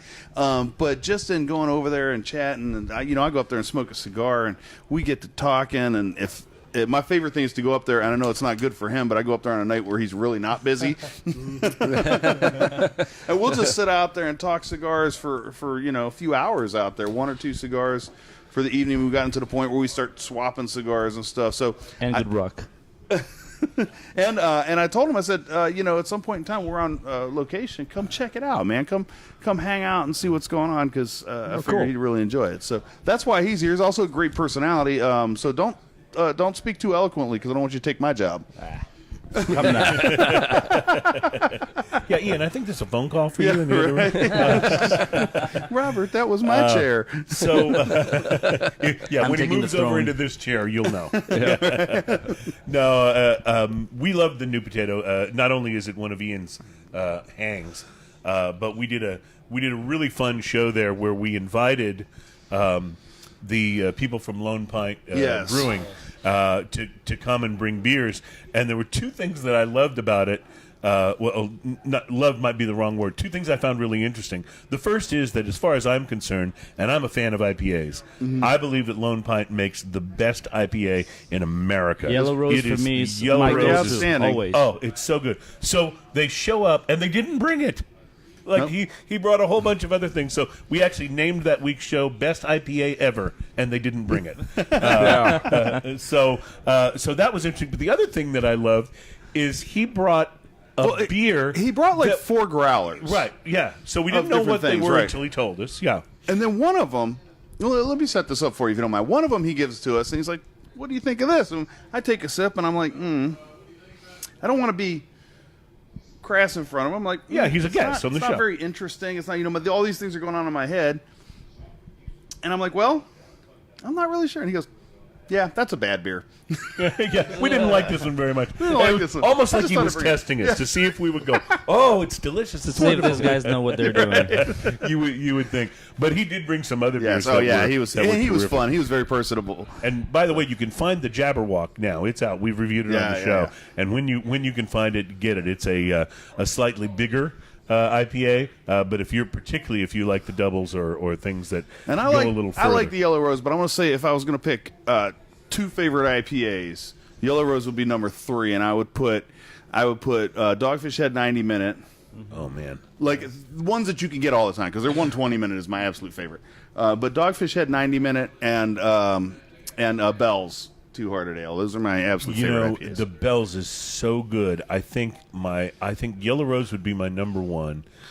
Number 2 would be Sierra Nevada's Hazy Little Thing. That's a good beer. I've been exploring hazy IPAs lately. I don't know if you've had Spindle Tap's Houston Haze. Oh yeah, we had them on the show. Yeah, it's great. It's quite good. And I think honestly, at this moment in time, my third may be the Eureka Heights Mini Boss. That's a good beer. That's a good beer. All your hopper belong to us. I love their can. Yeah. Yeah. It's terrific. I want to talk about this cigar because we've neglected the whole first third and most of the second third of this cigar as far as talking about it. This is a powerhouse. It goes actually oddly well with the Lagunitas that we just tried. But also, it's got this super cedary or oaky kind of aftertaste that just drives all the way through. It's like sometimes you get hints of that in a cigar. This thing has it the entire time, and not in an overwhelming way, but just this great flavor drawing all the way through. Yeah, all the way through here. I'm loving it. Thank you. And I think that's why it goes so well with that particular wine-based beer that we had, because those oaky flavors or those woody kind of flavors really go well with wine most of the time. Yeah. As happens on the show, sometimes we get to doing things and talking and trying to fix mic cables and what have you. I let this one just about go out. This is the Tatuaje. Did I say it right? Yes. Okay, good. Yes. I'm getting there. Sometimes it'll take me the whole show to get it right. We actually had a guest on that I mispronounced his name the entire show. He was such a nice guy. I didn't even find out till like the next day. I've been saying his name wrong, so that's always embarrassing. But no, I had to do a relight on this. 0 relight penalty. Oh, you gotta love that. 0, which I love when that happens because often things happen. You're smoking a cigar, the phone rings. Something happens that you got to tend to for a few moments. You come back and you go, oh, I got half the cigar left, and now it's hard. There are cigars in my human order that if I think I'm going to get distracted, I won't smoke because the relight penalty is awful. Right. Well, even if it's a great cigar. Yeah. Well, and that's the thing. I mean, a lot of all the products that I work with, fortunately, are what we call clean tobacco. So it's well-aged, fermented tobacco. So, you shouldn't get that aftertaste, that nastiness in the morning, after smoking the cigars, night before. But the also ashtray mouth. Yeah, exactly. Yeah. Now, the other great thing, when you have really good clean tobacco like Tatuaje and Jerry and Brandon Bono's products, that when you can actually let the cigar go out. Have you guys ever purged a cigar and relit it? So what do you mean by blow through it and then relight it? There's a way it's actually called purging. The guy who showed me that was Ben and Forbes over at Lone Star Tobacco. Yeah, what I usually do, tell me if I'm right, what I usually do is blow through the cigar, and then I'll superheat the end, light it without puffing. Yeah. And then blow again, and then puff. So you blow no. No. In fact, here we can do it with your cigar right now if you want. I'll show you guys how to do this. Okay, get rid of that ash. All right. So if a cigar gets too strong for you, I hope you guys are paying attention. Actually, here it is. If a cigar is too strong, if it goes out, we have a torch here too. No, better with a soft light. Okay, soft flame. Yeah. So what you're going to do is, I know because you've had it in your mouth, so you're going to do this. Right. So what you're going to do, like you said, you're going to blow through, get rid of the ash, and then you're going to take this flame. You're going to take a deep breath and blow back through the cigar and hold this flame like this to the end of the cigar. As you're blowing out, you're going to see it out. You see the flame. You'll see a flame come out of it. So as you're doing that, this will be this blue flame, and you can slowly pull the mat or the lighter off of it. There you go. No, keep blowing and pull your lighter away. All right. And then usually when you do out or let it go out. No, you keep blowing until it goes out, and then when it goes out, and then you keep blowing until that flame goes out, and then you take a puff. So if you ever let the cigar go out, just do that, and it'll clean it. It's called purging your cigar. And you can just keep smoking. So if it's cold out, it'll still light that way? Yes. If it's good, clean tobacco, it won't affect the flavor at all. But what's nice, if the cigar's too strong, it'll actually bring that strength down just a little bit for you, too. Interesting. Because it pulls some of the just doing that harsh, but doing that while my cigar was still lit, just doing that brought the intensity down a little bit. Exactly. Too. Yeah. How interesting! I've never known that. I love learning new stuff. Yeah. So that's how you purge a cigar. Yep. Show number 116: How to purge a cigar. That's nice. Awesome. You already knew this? No, well, I mean I've heard about that term, but I didn't know because I've heard Ben and Forbes talk about it. But never really. See, and I always did it where, like I said, I'd blow through it and then I'd superheat the end without puffing and then blow through again. That way, I was never drawing stale, like cold smoke through it. Embers, yeah, right. And that always helped. But I'm gonna start doing it that way. Right. That's cool. Thank you for that. You're welcome. Yeah, I mean, we all get busy. Like you said, you set a cigar down. You come back an hour or two later. You're like, oh, man, do I really want to light this? But it was so good when I started, so. Yeah, purge it, and it'll start right like up. I said, there are some cigars, we talk about the relight penalty from time to time, because there is, on a lot of cigars, there's a relight penalty that sometimes, if that cigar goes out, even if you have, 2/3 of it left, it's like, it's not going to relight well. Right. And it's frustrating, especially if it was a more expensive stick. Yeah. I've come home, from business in the evening, have, half or 2/3 of a cigar left. I'll let it set it down, start up in the morning, purge it, start over again, just keep smoking. Get out of here. I love it. That's terrific. All right. Totally trying it. Yeah. So, we will be experimenting with this for sure. I can't tell you how many half cigars I've let go because of that. Talk to me a little about your latest venture. Your latest one is Aladdin. Is that right? Yes. Talk to me. You were talking to me a little bit about this before the show started, about how you got involved, what the sort of goal of the company is, and how you're, you mentioned a bit that you weren't, producing tons of cigars, but that it was really about quality over quantity. But I just think that's such an interesting message, and it's so good to see from a boutique company that they're really adhering to that. Yes. I mean, again, Julio Rafael Roy is the initials, for JRE. And Julio is now an 80-year-old Cuban, second-generation leaf grower from Cuba. Again, he was also the guy who developed the Jamastran Valley there in Honduras, where, of course, he grows his tobacco. Nestor Plasencia grows all his stuff. And it's worth mentioning that there are so many of the major big cigar brands, Rocky Patel and some of the others, that's where they get all their tobacco. Yeah, a lot of them do, yeah.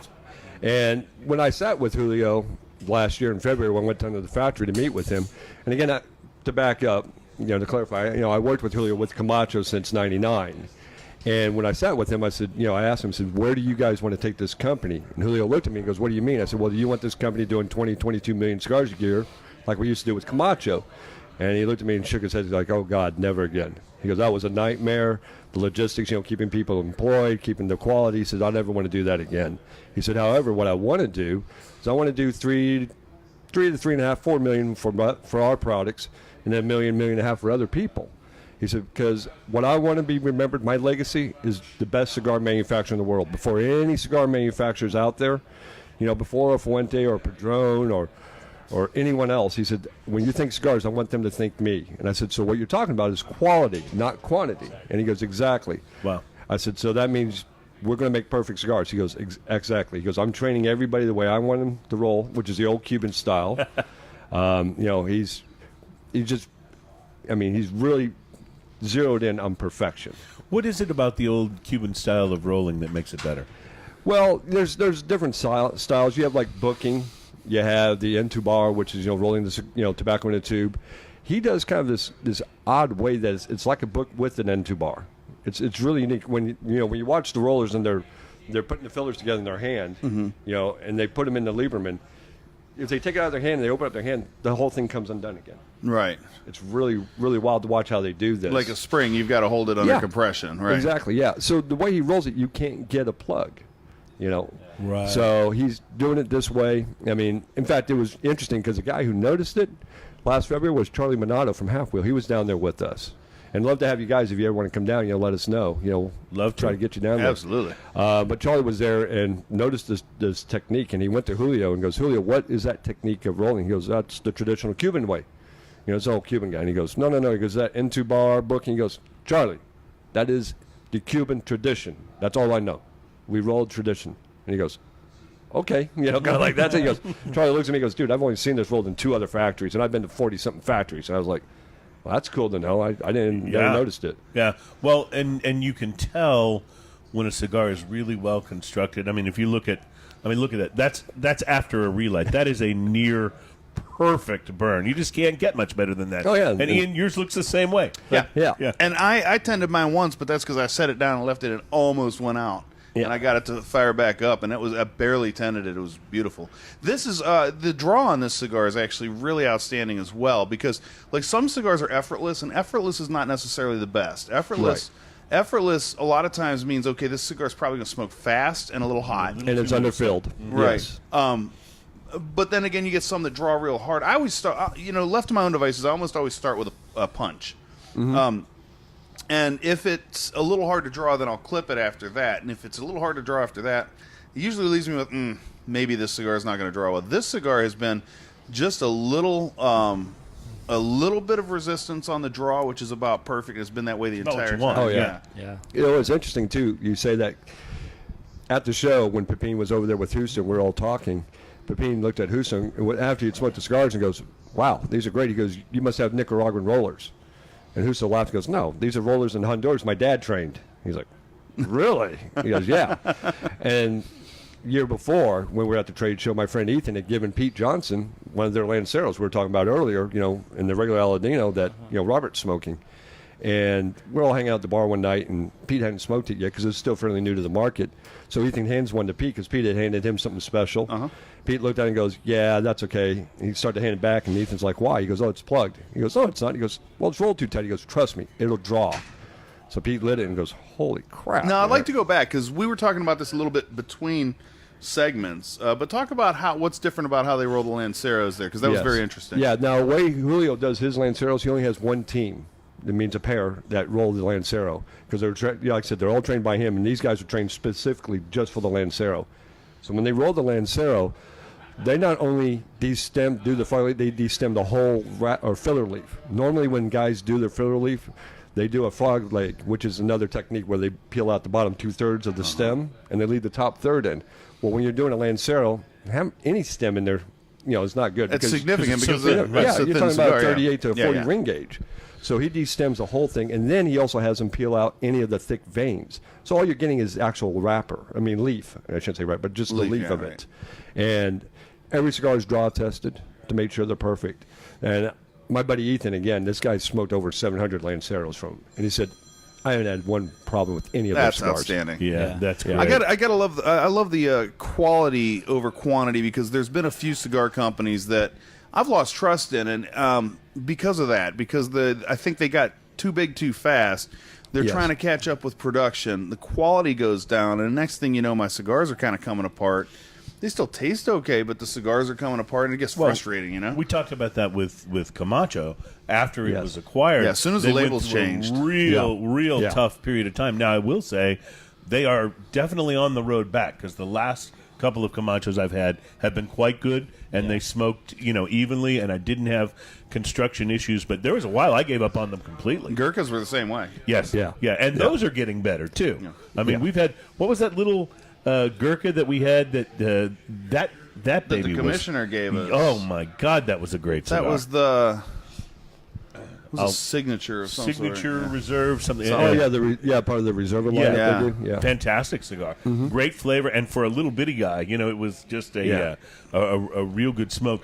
You mentioned clean tobacco earlier, and I just wanted to say this cigar is now starting to do something which I love, which is the flavor that it is leaving in my mouth after when I'm not smoking it for a moment, and this can continue.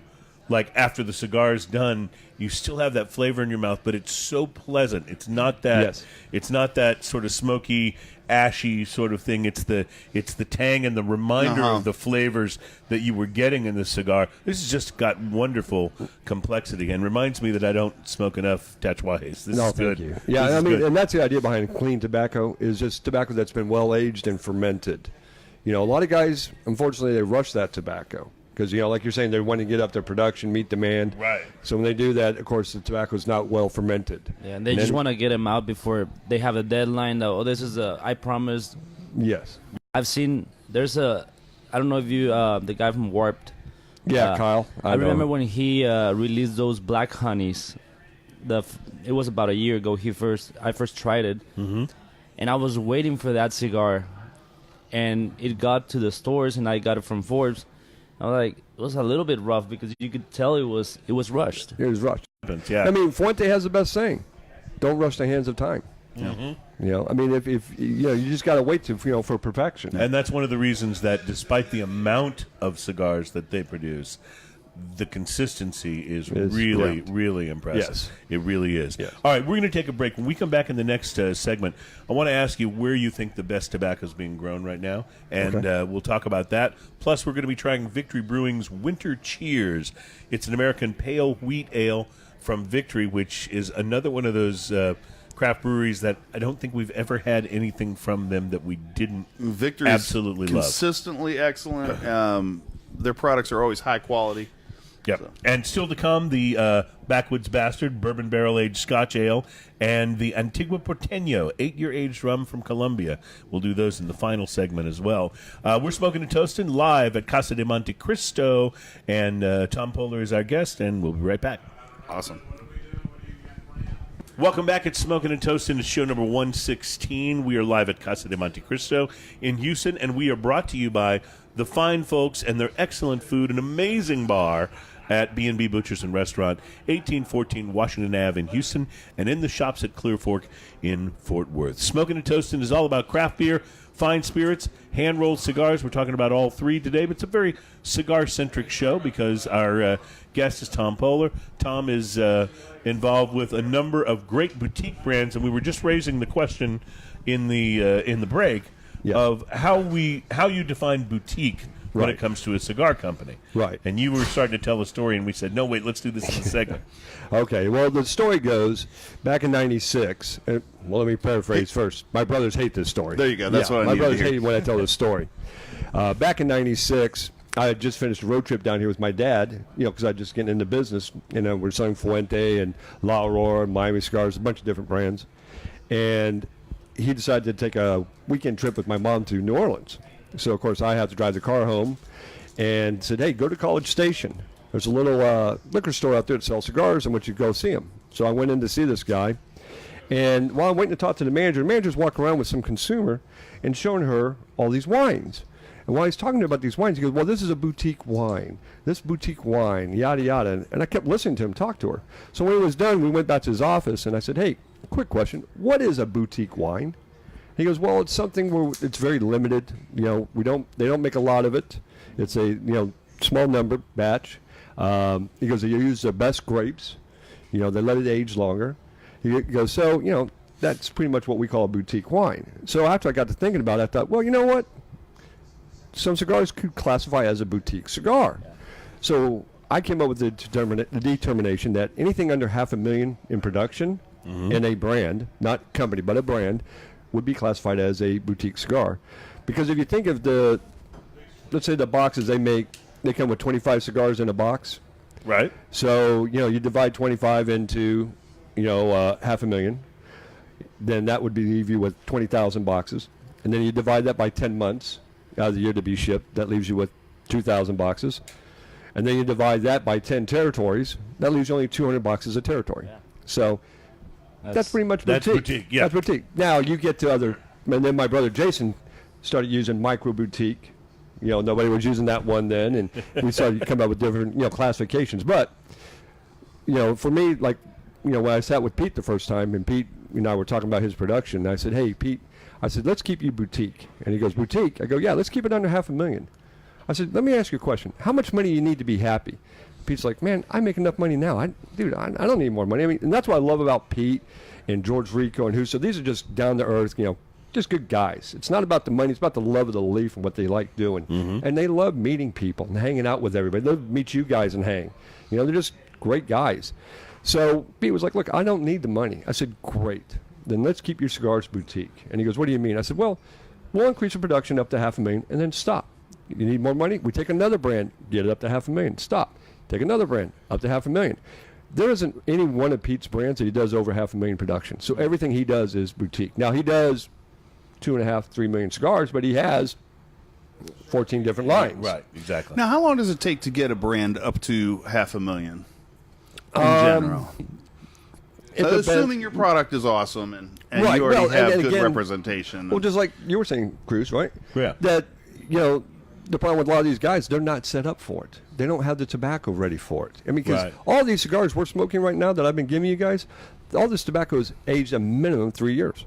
So if all of a sudden something hits and it gets really popular, that wasn't planned 3 years ago. Right. So now we got to get that tobacco grown. We got to get that tobacco. There's a big lag, right? Right. You get a big review in Cigar Aficionado, and everybody's you know, trying to find the cigar, and all of a sudden your demand has increased dramatically. Right, and like Robert said too, that, you know, what happens with these guys, all of a sudden, you know, they're rushing it. Cigar doesn't burn right. You know, it's underfilled. You know, we have all these problems. So what they've got to do is they have to have the infrastructure. That's the big problem. You have to have the money to back you. Meaning you've got to have a lot of tobacco. You got to have the facility to do all this. You got to buy the tobacco and basically allow it to age. Exactly, right. And that's what Julio does. I mean, he's a farmer first and then a manufacturer. And all his tobacco he's been sitting on, he's been growing tobacco for the last 8-9 years and just sitting on it. And the reason why he's been sitting on his tobacco, unfortunately, Davidoff reneged on his contractual agreement with him. They were supposed to buy the tobacco from him, which they didn't, because they were sitting on a mountain of tobacco of like 42 or 43 million pounds back then, which was way more than they ever needed. A ton of tobacco. Tons. I mean, because they were only using on average about 2.5, 3 million pounds a year. Right. So, you know, they had roughly 12, 15 years worth of tobacco. So they didn't need to buy any more. But so Julio just kept growing it. Well, now he's got the tobacco. So if he were to explode, yeah, it might take him a year and a half just to make sure everybody was trained and rolling the way he wants. I mean, he's got a box factory. He's set up. And that's what blew, you know, Charlie Minato away. When Charlie came down, because Charlie thought, this is a little operation. I said, Charlie, right now our distribution is small, but the operation behind it is massive. And when he came down, he saw it. He's like, dude, I've never seen anything this big for a little company. I said, we're going to get bigger. But, you know, we need the infrastructure behind us first. So that's what we're doing. And the plan will be to get bigger with more lines, not with more production of a particular line. Right. And that's why right now, like I said, you know, next year, you know, the plan is we're going to release the Aladino Connecticut, more like the original Camacho Connecticut style. We're going to also release Julio's 80th anniversary cigar. Nice. Yeah, it's going to be a box pressed. Those original Camachos are dear to my heart, because when I first started smoking cigars, those were some of the, those are, like, you could go to anything in that line. Yeah, and it would be an outstanding cigar. And their Maduro blends especially were just some of my absolute favorites. Right. Well, if you like the original Camacho Corojo, it was more of what I call a pepper bomb. Yeah. Right. On a scale of 1 to 10, it was a 7 to an 8. Well, that's what the Julio's 80 is going to be. It's going to be a box press rosado. You know, more that 7 to 8 strength from 1 to 10. And like I was telling you guys earlier, like the reservists 9 to 10, and then our regular Aladinos, 5 to 6. So now the cigar I just smoked, I actually didn't want to give it up, but I did because you gave me yet another cigar. I would have smoked that till my fingers burned, and it was excellent. The Tatascan is quite interesting. Which one am I smoking here with the red? This is that's the Habano wrapper. Habano wrapper. That's what I thought. And it has a little bit of a sweetness to the tip on it, but a little spicy to it as well. That's really interesting. Sweet and really comes spicy. across. This is a little bit lighter in flavor than that cigar, but I'm thinking this is a medium. It is. It's what I call less than medium. Right. So it's right under like a 4.5. Right. Gotcha. Yeah. Okay. Yeah. This is outstanding so far, and I'm about a half inch into it. Yeah. It's and then like Rob and I were talking earlier during the break. You'd had this before. Yeah, not the Habano, but I think that and now it makes sense because the sweet tip combined with that Habano that gives you that spicy. Yeah, spicy. Yeah. It's I think it's great. I just had I've had the Connecticut shake. Yeah. No, and what most people don't know that Julio originally made the Baccarats. So those were all sweet tips. Oh, yeah. And the Nat Sherman sweet tips. He made all those originally. And it was funny because last year when I was down at the factory, Julio asked me, he said, "Hey, have you smoked my Tatascan?" I said, "Yeah." He goes, "What do you think?" I said, "I didn't like it." He goes, "What do you mean you didn't like it? It's the original Baccarat." I said, "Yeah, I didn't like the Baccarat either." And he goes, "But you sold millions." I said, "Of course I did. People want, Julio, I sell what people want, not what I want, okay?" And he goes, "Well, what did you not like about it?" I said, "Well, real simple. The cigar was kind of harsh, a little green, a little bitter." I said, when I look at a Connecticut, I want it smooth, I want it creamy, I want it sweet, I want it to be a little complex, light spice and pepper." He's like, "Huh." And my buddy Ethan, again, he had smoked a cigar with me last year. He didn't like any of the Tatascans. Well, fast forward, months later, we're at the trade show, and I walk in the booth. My buddy Ethan's there helping me out, and he was in the booth and selling, and he was smoking a Tatascan. He goes, "Here, smoke this." I go, No, I've already smoked one." He goes, No, try it. He goes, "I think Julio listened." I'm like, "Really?" So I picked it up and like, oh my God, this is incredible, dude. I love these cigars now. Yes. And I've been smoking them, and it's kind of hard for me to give them out. That's why I didn't give you guys samples at first, because I usually keep them to smoke. We had to talk you out of them. Like, I don't know if these guys know what they're talking about. And like the best part is what we were saying. The price point on these cigars is. Oh great. yeah.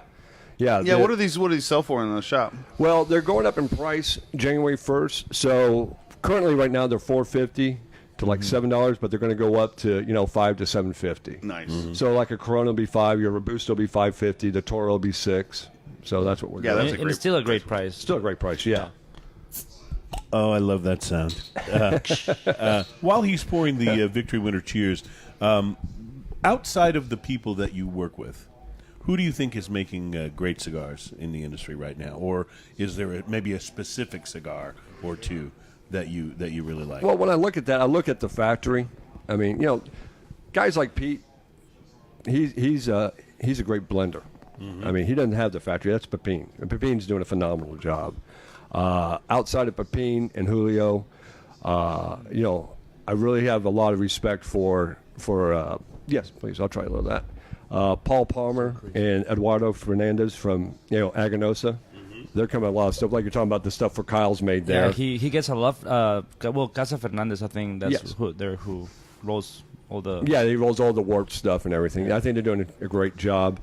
Also, George Rico, he's really revamping everything. I think he's going to be up and coming because I'm getting a lot of requests lately for his products. Guys are liking it because of the price point. And that's what Robert was saying. He likes the price point of it. Well, cigars can be a very expensive habit. I mean, they really can, especially if you're smoking, more than one or two a week.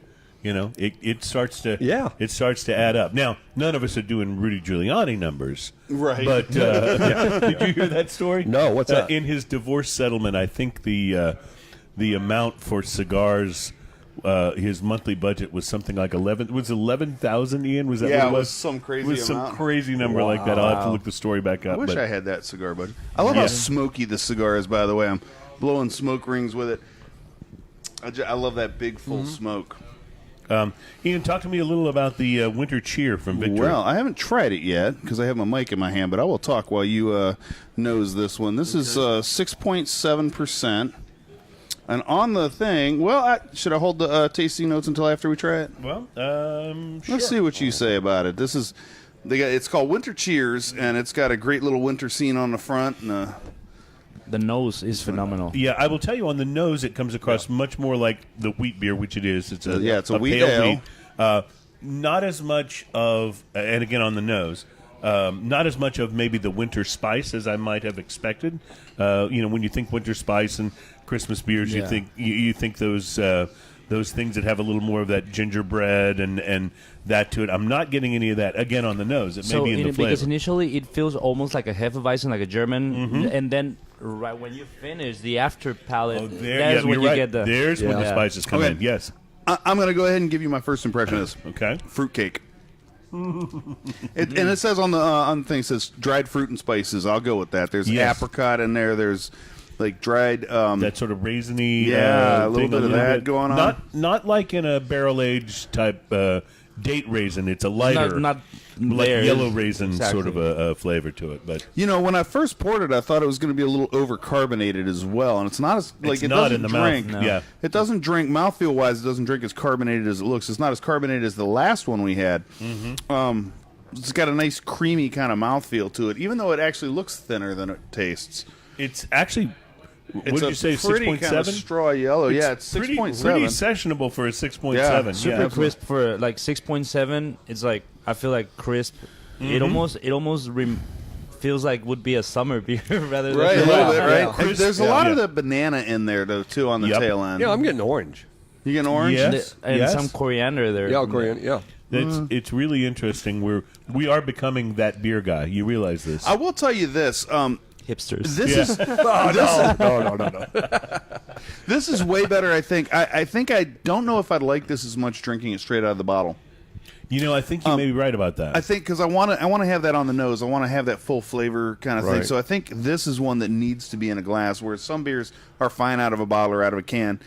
This out of the bottle, I think would be a little too carbonated. I think it'd be one of those beers that would just like when you take a sip, the carbonation would kind of blossom in your mouth a little too much. But in the glass, it's so nice because the flavor profile, the this nose kind of spreads so much. Yeah. There's where my bartender expertise comes out. This kind of beer, like you see, that's why you get from German beers, like Hefeweizens and stuff. You need to get that big head to the beer has to breathe. It did pour with a nice head on it, even in these little plastic taster Yeah, and it cups. wasn't too much, but I thought maybe at first it was going to be a little overcarbonated. That's actually quite delicious, I think. Ian, there's an app you're going to want to put on your phone. Lay it on me. It's a free one. It's called Pint Pass. Ooh. It's a new app for beer enthusiasts that gives you an even better excuse to explore new breweries and tap rooms during the holidays. Pint Pass will deposit real money onto a digital debit card inside the app after you answer a few short questions about the order that you made and your craft beer preferences. It's accepted at over 6,400 breweries across all 50 states, so you can explore the craft beer scene wherever you are. After you download it, you create yourself an account on the sign-up page of the app, and then you turn on notifications in your phone settings so you can check into breweries and tap rooms nearby. And then once you open the app at the brewery or tap room that you've decided to visit, you'll be prompted to answer a few short questions. As soon as you do that, you'll see that real money has been deposited onto this digital debit card inside the app. You simply have the server or bartender enter the card's 16-digit code into their system, just like they would with any other debit card, to settle your tab. It's that simple. Huh. Wow. Now, as a bartender, well, I guess if you're at a brewery, it's probably not as big a deal. I was going to say, as a bartender, if I brought my phone up and said, here's a 16-digit thing I need you to input, if you've got a busy bar, it's a little crazy. But I think that situationally that probably works. Yeah, I guess so. Hopefully they'll get it to where it's something scannable, too. Right. Yeah. You'd figure that they'd do that some sort of way. Have you had anybody come in with that, Robert? Nope. I think it's brand I new. hadn't heard about that before, and it's phenomenal. I think it's brand new. And obviously they're not going to, they're not going to pay you a whole bunch of money. Well, the nice thing, too, is if they have a list of who is available on there, that might prompt you to explore some new breweries. Oh, well, they're on this tap, and I haven't even heard that brewery true. before. That's nice. That's kind of an We exploratory. ought to do something like that with cigars. Ah, there you go. Yeah. That's a great idea. Yeah. That's a great idea. We should develop We shouldn't that. have talked about that here and kept it. Can we take this part of the show off? Edit of it. edit. I just thought that was That will be fascinating. stricken from the record. I just thought that was fascinating. That Now, is fantastic. obviously, what Pint Pass is doing is they're collecting information about you, the consumer, Right. and that can enable them to, I'm sure, direct advertising towards you. And Basically, stuff. the mystery shoppers. Yeah, kind of like that. Yeah, I like that idea. I always wondered how you get a gig. It's like nice that. how you get it instantly back, though, too. That's kind of a fun use it thing. towards your tab. I like that. I really do. Well, That's neat. it's called Pint Pass, all one word, and it should be available at the Apple App Store or on Google Play if you are an Android-oriented Totally looking person. that up on a break. Yep. So that should be interesting. Tom Poehler's with us. Tom, I was going to ask you in this segment where you think the best tobacco is being grown today. Is it still Cuba? Is it Nicaragua? Is it Honduras? What Ecuador? What's the real sweet spot now? You think for tobacco? You know, I mean, the real sweet spot I think in cigars is blended tobacco. I love blended stuff. Mm-hmm. I mean, and that's one of the things I think that's made Pepin and as well as Fuente so popular. I mean, most people don't know this, but when Fuente got started, we were talking about this earlier.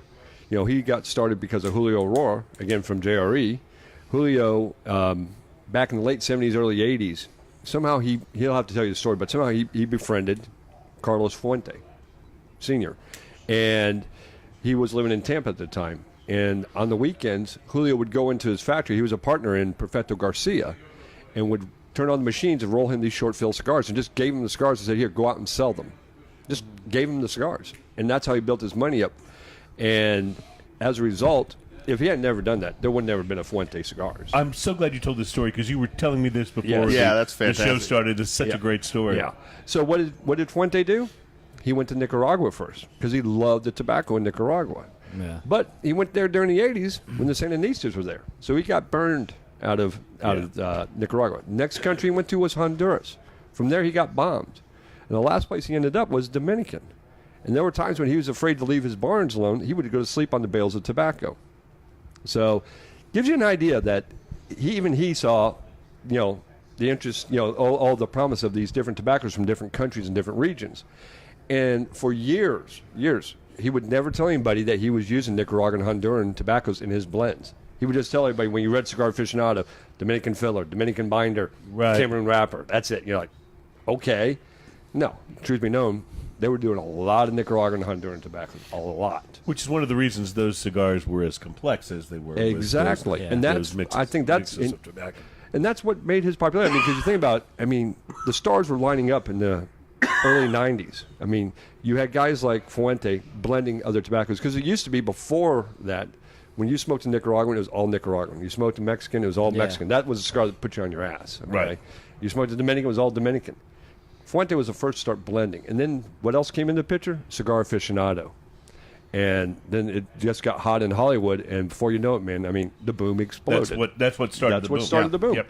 So to say which country has the best tobaccos, I can't say. What I will tell you is it depends particularly on who's growing and how they're growing it and how they're aging it and fermenting it.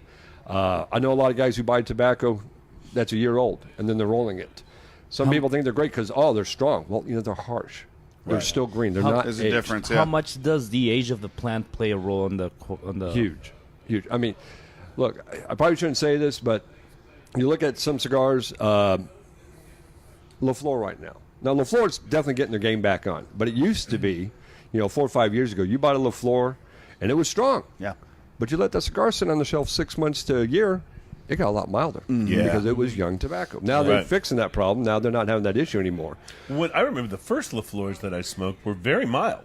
Yes, And that's then- how they came out. yeah. Right, they were all and mild. Then they all of a sudden they were doing the chisel and all these just absolute. Do they even make bombs. anything mild now? I'm not even sure if they Not do. so much. Yeah, I know. Yeah, That was back in the day when they had the flower on the on the bands and band, everything. yeah. Yep. Yeah. So, like I said, like Julio. Again, everything he does is all Honduran. And I love his tobaccos. That's what we're smoking. I never was a big Honduran fan until I met him. And knowing how he ferments and ages it, I love his tobacco. Makes a big difference. Makes a big difference. And that's the same for Pepin. It's just how he ages and ferments it differently. So how loose is it in the industry if someone says, oh, the tobaccos are from here, here, or here? Are they still pretty loose about like where the tobaccos are from? And you think most companies are saying, like being realistic about where all their tobaccos are from? That's the problem. This industry, there's no way so to much tell. BS. No, there is. I mean, I can tell when I'm smoking a cigar. Gotcha. But a lot of these guys, for the general, right? For the general public. I mean, a lot yeah. of guys, they don't want to give up their secrets. Right. Okay, so they don't want to tell you where their tobacco's from because they're afraid somebody's going to copy their blend. Right. But I tell these guys all the time, I said, nobody's going to copy your blend because they don't know your tricks to fermenting and aging the tobacco. Right. Which is where it really is the right. main. I mean, look, Which is not a problem if you're not doing that. Right. Well, I'll tell you right now, the largest leaf grower for premium cigars is Oliva Tobacco. Not to be confused with Oliva Cigars. Right. Okay. And John Oliva is a good friend of mine, his son Junior, and everybody. Gus, who is a right-hand person, a right-hand man. They do a huge amount of tobacco. They grow a lot in Nicaragua, huge amount, and they also grow in Ecuador. They do the Sumatra where Pepin gets it. So Pepin buys a lot of their tobacco from them, for his factory. And I had made a cigar about 3 years ago down at Natsa at their factory in Nicaragua. This is your own cigar. Yeah, my own cigar. Right? Yeah, Yes. I made the Acmes for me and some friends. Oh, nice. Wow, okay. And so I'm rolling these cigars, having the factory roll them, and I'm doing the Sumatra wrapper, and I didn't like the way it was coming out. So I'm talking to Gus and going, hey, why is it your Sumatra doesn't taste as good as Pepin's? He goes, it's just the way he ages and ferments it differently than us. I'm like, well, I can't use it, because I want it to taste like Pepin's, because Pepin's is fantastic. I mean, I love Pete's. If you ever see that little second bandit, it's a white label, that means it's Ecuadorian Sumatra. And that's what Pete uses. So it's fantastic. But, again, from one factory to the next, it's the same tobaccos. I mean, look at Fuente, Davidoff, Roma Craft. They all buy the same tobaccos, same 4 seeds from Oliva, but they all taste different, right? Fermentation The process. fermentation, how they're playing with that tobacco. Which I think Roma Craft is doing a great job now that you mentioned it. I've been liking a lot of their stuff. I don't know if you've explored it lately, but Well, I think it's kind of like musicians. We all use the same 12 notes, but everyone does it differently. Right. Everybody puts it together a little differently. Yeah. So, And but for me, it's blended tobaccos I like best. that's a good note, I think, to wrap this segment. We'll be back with our final segment of Smokin' and Toastin', in which we will try not only this Backwoods Bastard barrel-aged stout, but also a little bit of Colombian rum from Porteno. Oh, very nice. 8-year age. So that's coming up in our final segment, plus more cigar talk. This is Smokin' and Toastin', and we'll be right back. Welcome back. It's Smokin' and Toastin', our final segment of show number 116. And Ian, I love when you do that, because it means goodness is likely to follow. Well, That's this is Founders, and It's very Pavlovian, though, that sound. Oh, yeah. I begin to salivate, actually. Right. So we're brought to you by our fine friends at B&B Butchers and Restaurant, 1814 Washington Ave in Houston, and in the shops at Clear Fork in Fort Worth. Bacon, bacon, bacon.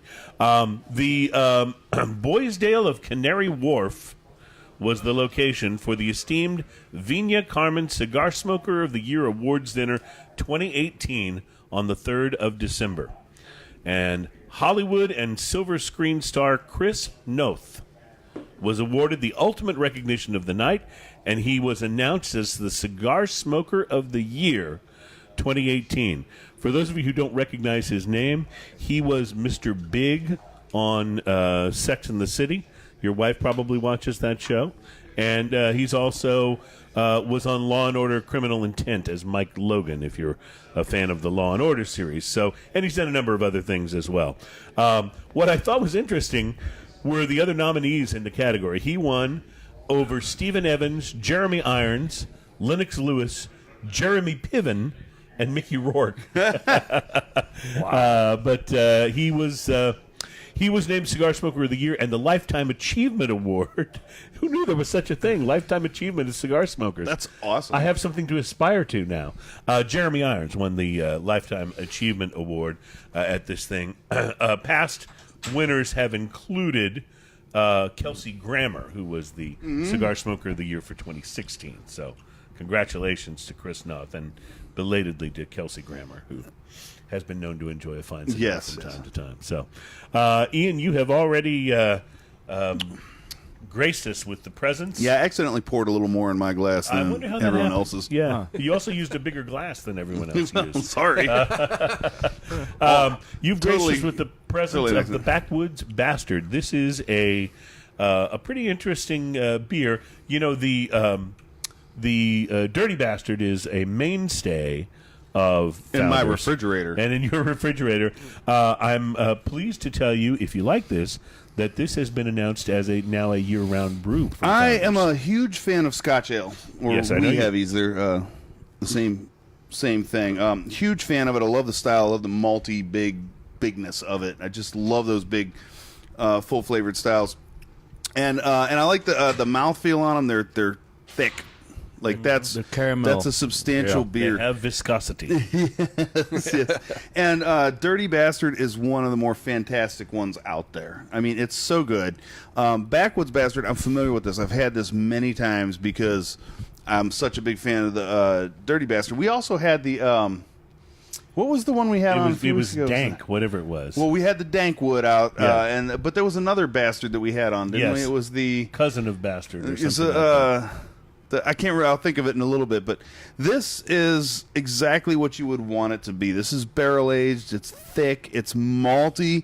You get all the dark raisiny, dark fruit kind of date kind of aftertaste to it. Lots of caramel, like he said. Yeah, there's a lot of that charred oak kind of flavor in the From the background. barrel Yeah, aging, it's yeah. huge, and I absolutely love this. These are some of my favorite beers to have with cigars in general. Yes, because they marry so Yeah, well. the flavors really complement each other, and it's almost guaranteed. You'd have to have a pretty weak cigar to not work with a big malty beer most of the time. Now, stouts are different because stouts can cover a cigar flavor, but most of the time a Scotch ale will go with a cigar and work around it, even if you're smoking a pretty light cigar overall. And I really like that about I may them. have actually referred to this as a stout earlier in the show, but it's not. It's a Scotch ale.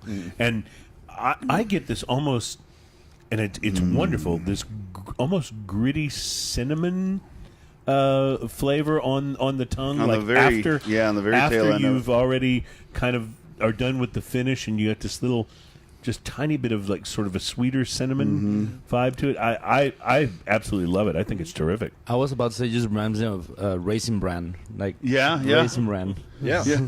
Yeah, you could go with that because it also does have a little bit of that dark bread kind of. I wonder what flavors this would to be it. Well, like on Raisin Bran. Instead of milk. I bet it'd be good over a bowl of vanilla ice cream. Well, I've noticed on all these beers as we've been sampling, the first taste, and then your second, third, as it starts to develop, starts to Yes. change up on you. It's interesting. Just like a really good cigar that Yeah. opens up as you smoke it and you Right. begin to get different flavors in the although we do laugh sometimes about some of the reviews we read online about cigars where they're getting like such detailed flavors. I'm like, who are these people? Like Yeah. seriously, you're getting, and it's not chocolate or cocoa, it's double Lindemans or- yeah, I've double got- Lindemans cacao. Okay, you know? I've got one for you guys. There was a review, and I won't mention it. You guys can if you know who it is. But there was a review done, I think 3 years ago, right around the holidays in December, and reviewed a particular cigar, and it was the Eye of the Shark. And in the review, they said, "Oh, it tastes like charred chicken, gingerbread, candy cane, umami." I mean, just went down the list of, and I counted like 16, 17 different tastes. I'm like, Yeah. what were you eating that day? That's crazy, man. Did you happen to eat? Yeah. Oh, and then Charred chicken and the one that just struck my curiosity because what is that? Muted ketchup. Muted ketchup? Yes. Not just ketchup. Not just muted ketchup. Muted ketchup. I'm like, okay. It was the most interesting review I've ever seen, and to me, my buddy Ethan and I were talking. We said, we should put together a little website and the most odd reviews for that year. And rate them. That would be and that great. would be That'd like be number great. one. That'd be a blog worth Yeah. checking out. Yeah. for sure. That's I terrific. remember. You speaking of reviews, it was a funny thing, and it was in a CI catalog years ago. They had, because they have an odd sense of humor at Cigars International. If you've ever been on their website or read their No. catalogs, But they were selling off their bottom line stuff. And they weren't doing a very good job of it. They were doing a hilarious job of it. So it had cigars, and they mentioned that this one has hints of carpet mold and toe funk or something like that. I mean, I bet it people was like bought it. delicate hints of carpet mold, and like it just was cracking me up. I almost bought the cigars because it was so stupid. Yeah. Wow. You know, I used to love back in the day when Lou Rothman wrote That's what I was the thinking. JR catalog. Yep. He doesn't do it anymore, and it's much more, I guess, mainstream I was in gonna say terms of it. corporate. Yeah. Yeah. But oh boy, back in the day when he used to write, he'd go off on a rant about something, and he'd go, "Oh yeah, and the cigar's really good." Like, Yeah. Well, this cigar may not be good, but for the price, you're going to like it. Yeah, you know, exactly. stuff like that. Exactly. We always do our price to quality on here. Like when we smoke cigars and we do reviews, we do a price to quality index, and it's a scale of 1 to 10. But it takes a couple things into consideration. If you're smoking something that costs $18, Yes. and it's a fantastic cigar for $18, you get 5. You get exactly what you pay for at the middle of the scale. Yeah. You know, if you smoke a $5 cigar and it smokes like A $10. like a $10 cigar, then you go up on the scale. You I can agree. go up to 6 or 7 or 8 or 9. And here's a funny one. One of the highest rated cigars that we ever had on here. Price You to told me quality. that one. It's good. And we had Chris Hardin here on this, and he was cracking up when I said, I went to a buddy's house. We always play cards and stuff. He lives right around the corner from me. And sitting at my place at the table was a Black and Mild. As a joke. He's like, I bought you a cigar. But I will tell you, I sat down with friends, and we drank whiskey, and we played cards, and I smoked that Black and Mild, and I enjoyed it so much just because of the situation. Yeah. And, you know, it's not the worst smoke I've ever had, but it's a sub $1 cigar. Yeah. So it's it like gets 89 cents. Yeah, a piece. So, like, it got a very high rating because that's just as cheap as it gets, and I had a great time with it. You know what's interesting about that cigar? What's that? Do you know what the wrapper they use on that? No. Connecticut broadleaf. Is it really? Really? And they kidding. actually they purchased 90% of all the Connecticut broadleaf grown in the U.S. just for that cigar. Well, that's why it Really? has. Yeah. That's why it has some flavor to it because you know Connecticut broadleaf. I mean, I think of the AJ Fernandez Enclave broadleaf. That's a terrific cigar, and it's not. Yes. You're not expecting it, or if you're expecting it to be mild because it's Connecticut. No. Broadleaf is a different thing. Yeah. This is a. Right. This is a bit of a now, powerhouse. But now you can see why they're growing broadleaf in Mexico. They're in San Andres Valley. They grow it in other countries. You know, like you know Brazil. That's the Matafina and things like that. So I think broadleaf is actually becoming a bit of a rage in the industry right now. You're seeing it cropping up more and more places. Right. You know what I think is going to come back, and that's one of the cigars I'm working on with Julio because he's actually growing. We were talking about earlier is Cameroon. Oh, yeah. I think He's you're the right. first really to grow Cameroon seed out of Africa there at his farm in Honduras. And let me tell you guys, when you get to smoke the cigar, it tastes like the old Cameroon from the 90s, which is real sweet and spicy. Mm-hmm. But it just doesn't have that grayish brown tint. That's what he didn't like about it. And it was funny because this year when we went down there, he grew an acre of it last year. So we're down at the farm. Nice. And so I we were like down that at the farm sound this too. year. I asked him how did that Cameroon turn out. He goes, I didn't like it. It's no good. It's no bueno. And I said, well, you mind rolling a cigar with it? I want to try it out. He goes, no, you don't want to smoke this. I said, well, let me be the judge. He's like, no, I don't want you to smoke. I'm like, prove me wrong. Just make me an idiot. I'm giving you an opportunity. Make me look bad. He's like, fine. I'll roll the cigar. What do you want me to roll this wrapper on? I go, roll it on your Rancho Luna. So he looks around the office. How many people are here? There's 10 of us. He goes, roll everybody at Cameroon Rancho Luna. They get him in the office. We're all smoking, and we're all laughing and smiling. And he's looking at the cigar like, puzzled, like, what the hell is this, you know? And I look at him, and I was like, this is insane. This is great wrapper. So he gets on the phone, and when he gets off the phone, I walked over to him and said, Julio, I need you to do me a favor. He goes, what? I need you to call the farmer and start growing this because I got an idea for it. He goes, no, that's who I was just on the phone with. Don't worry. We're growing this wrapper now. You're already on the way. Yeah, and it is awesome. But I think, right, just like you were saying, Cruz, that the Maduros now are coming back because it's been Connecticut the last few years. Mm-hmm. Now the Maduro, and I think people are really going to start gravitating towards Cameroon now. A lot of people don't realize the original seed of Cameroon isn't from Africa. It's from Sumatra. Right. Huh. Right, and Sumatra, that's why, like, the Ecuadorian Sumatra that everybody smokes, I always get it confused with Cameroon because they taste almost identical. So that's why Pepin uses Sumatra. But Julio went to use Cameroon, which I thought would be cool. That's pretty awesome. Yeah. I love those inside stories about the cigars too. That just makes me so happy to hear it. You don't hear those stories. Like, you're smoking the cigar and you don't get that deep in the. Well, one of the things, and this has happened a lot in the whiskey industry, and it's happening a lot with craft beer as well. People are becoming more and more about the stories. I talked with Jeremiah at B&B. He loves stories. At length about this. He trains his bartenders not just to know the profile and the flavor of the whiskeys, but what what the backstory is. Mm-hmm.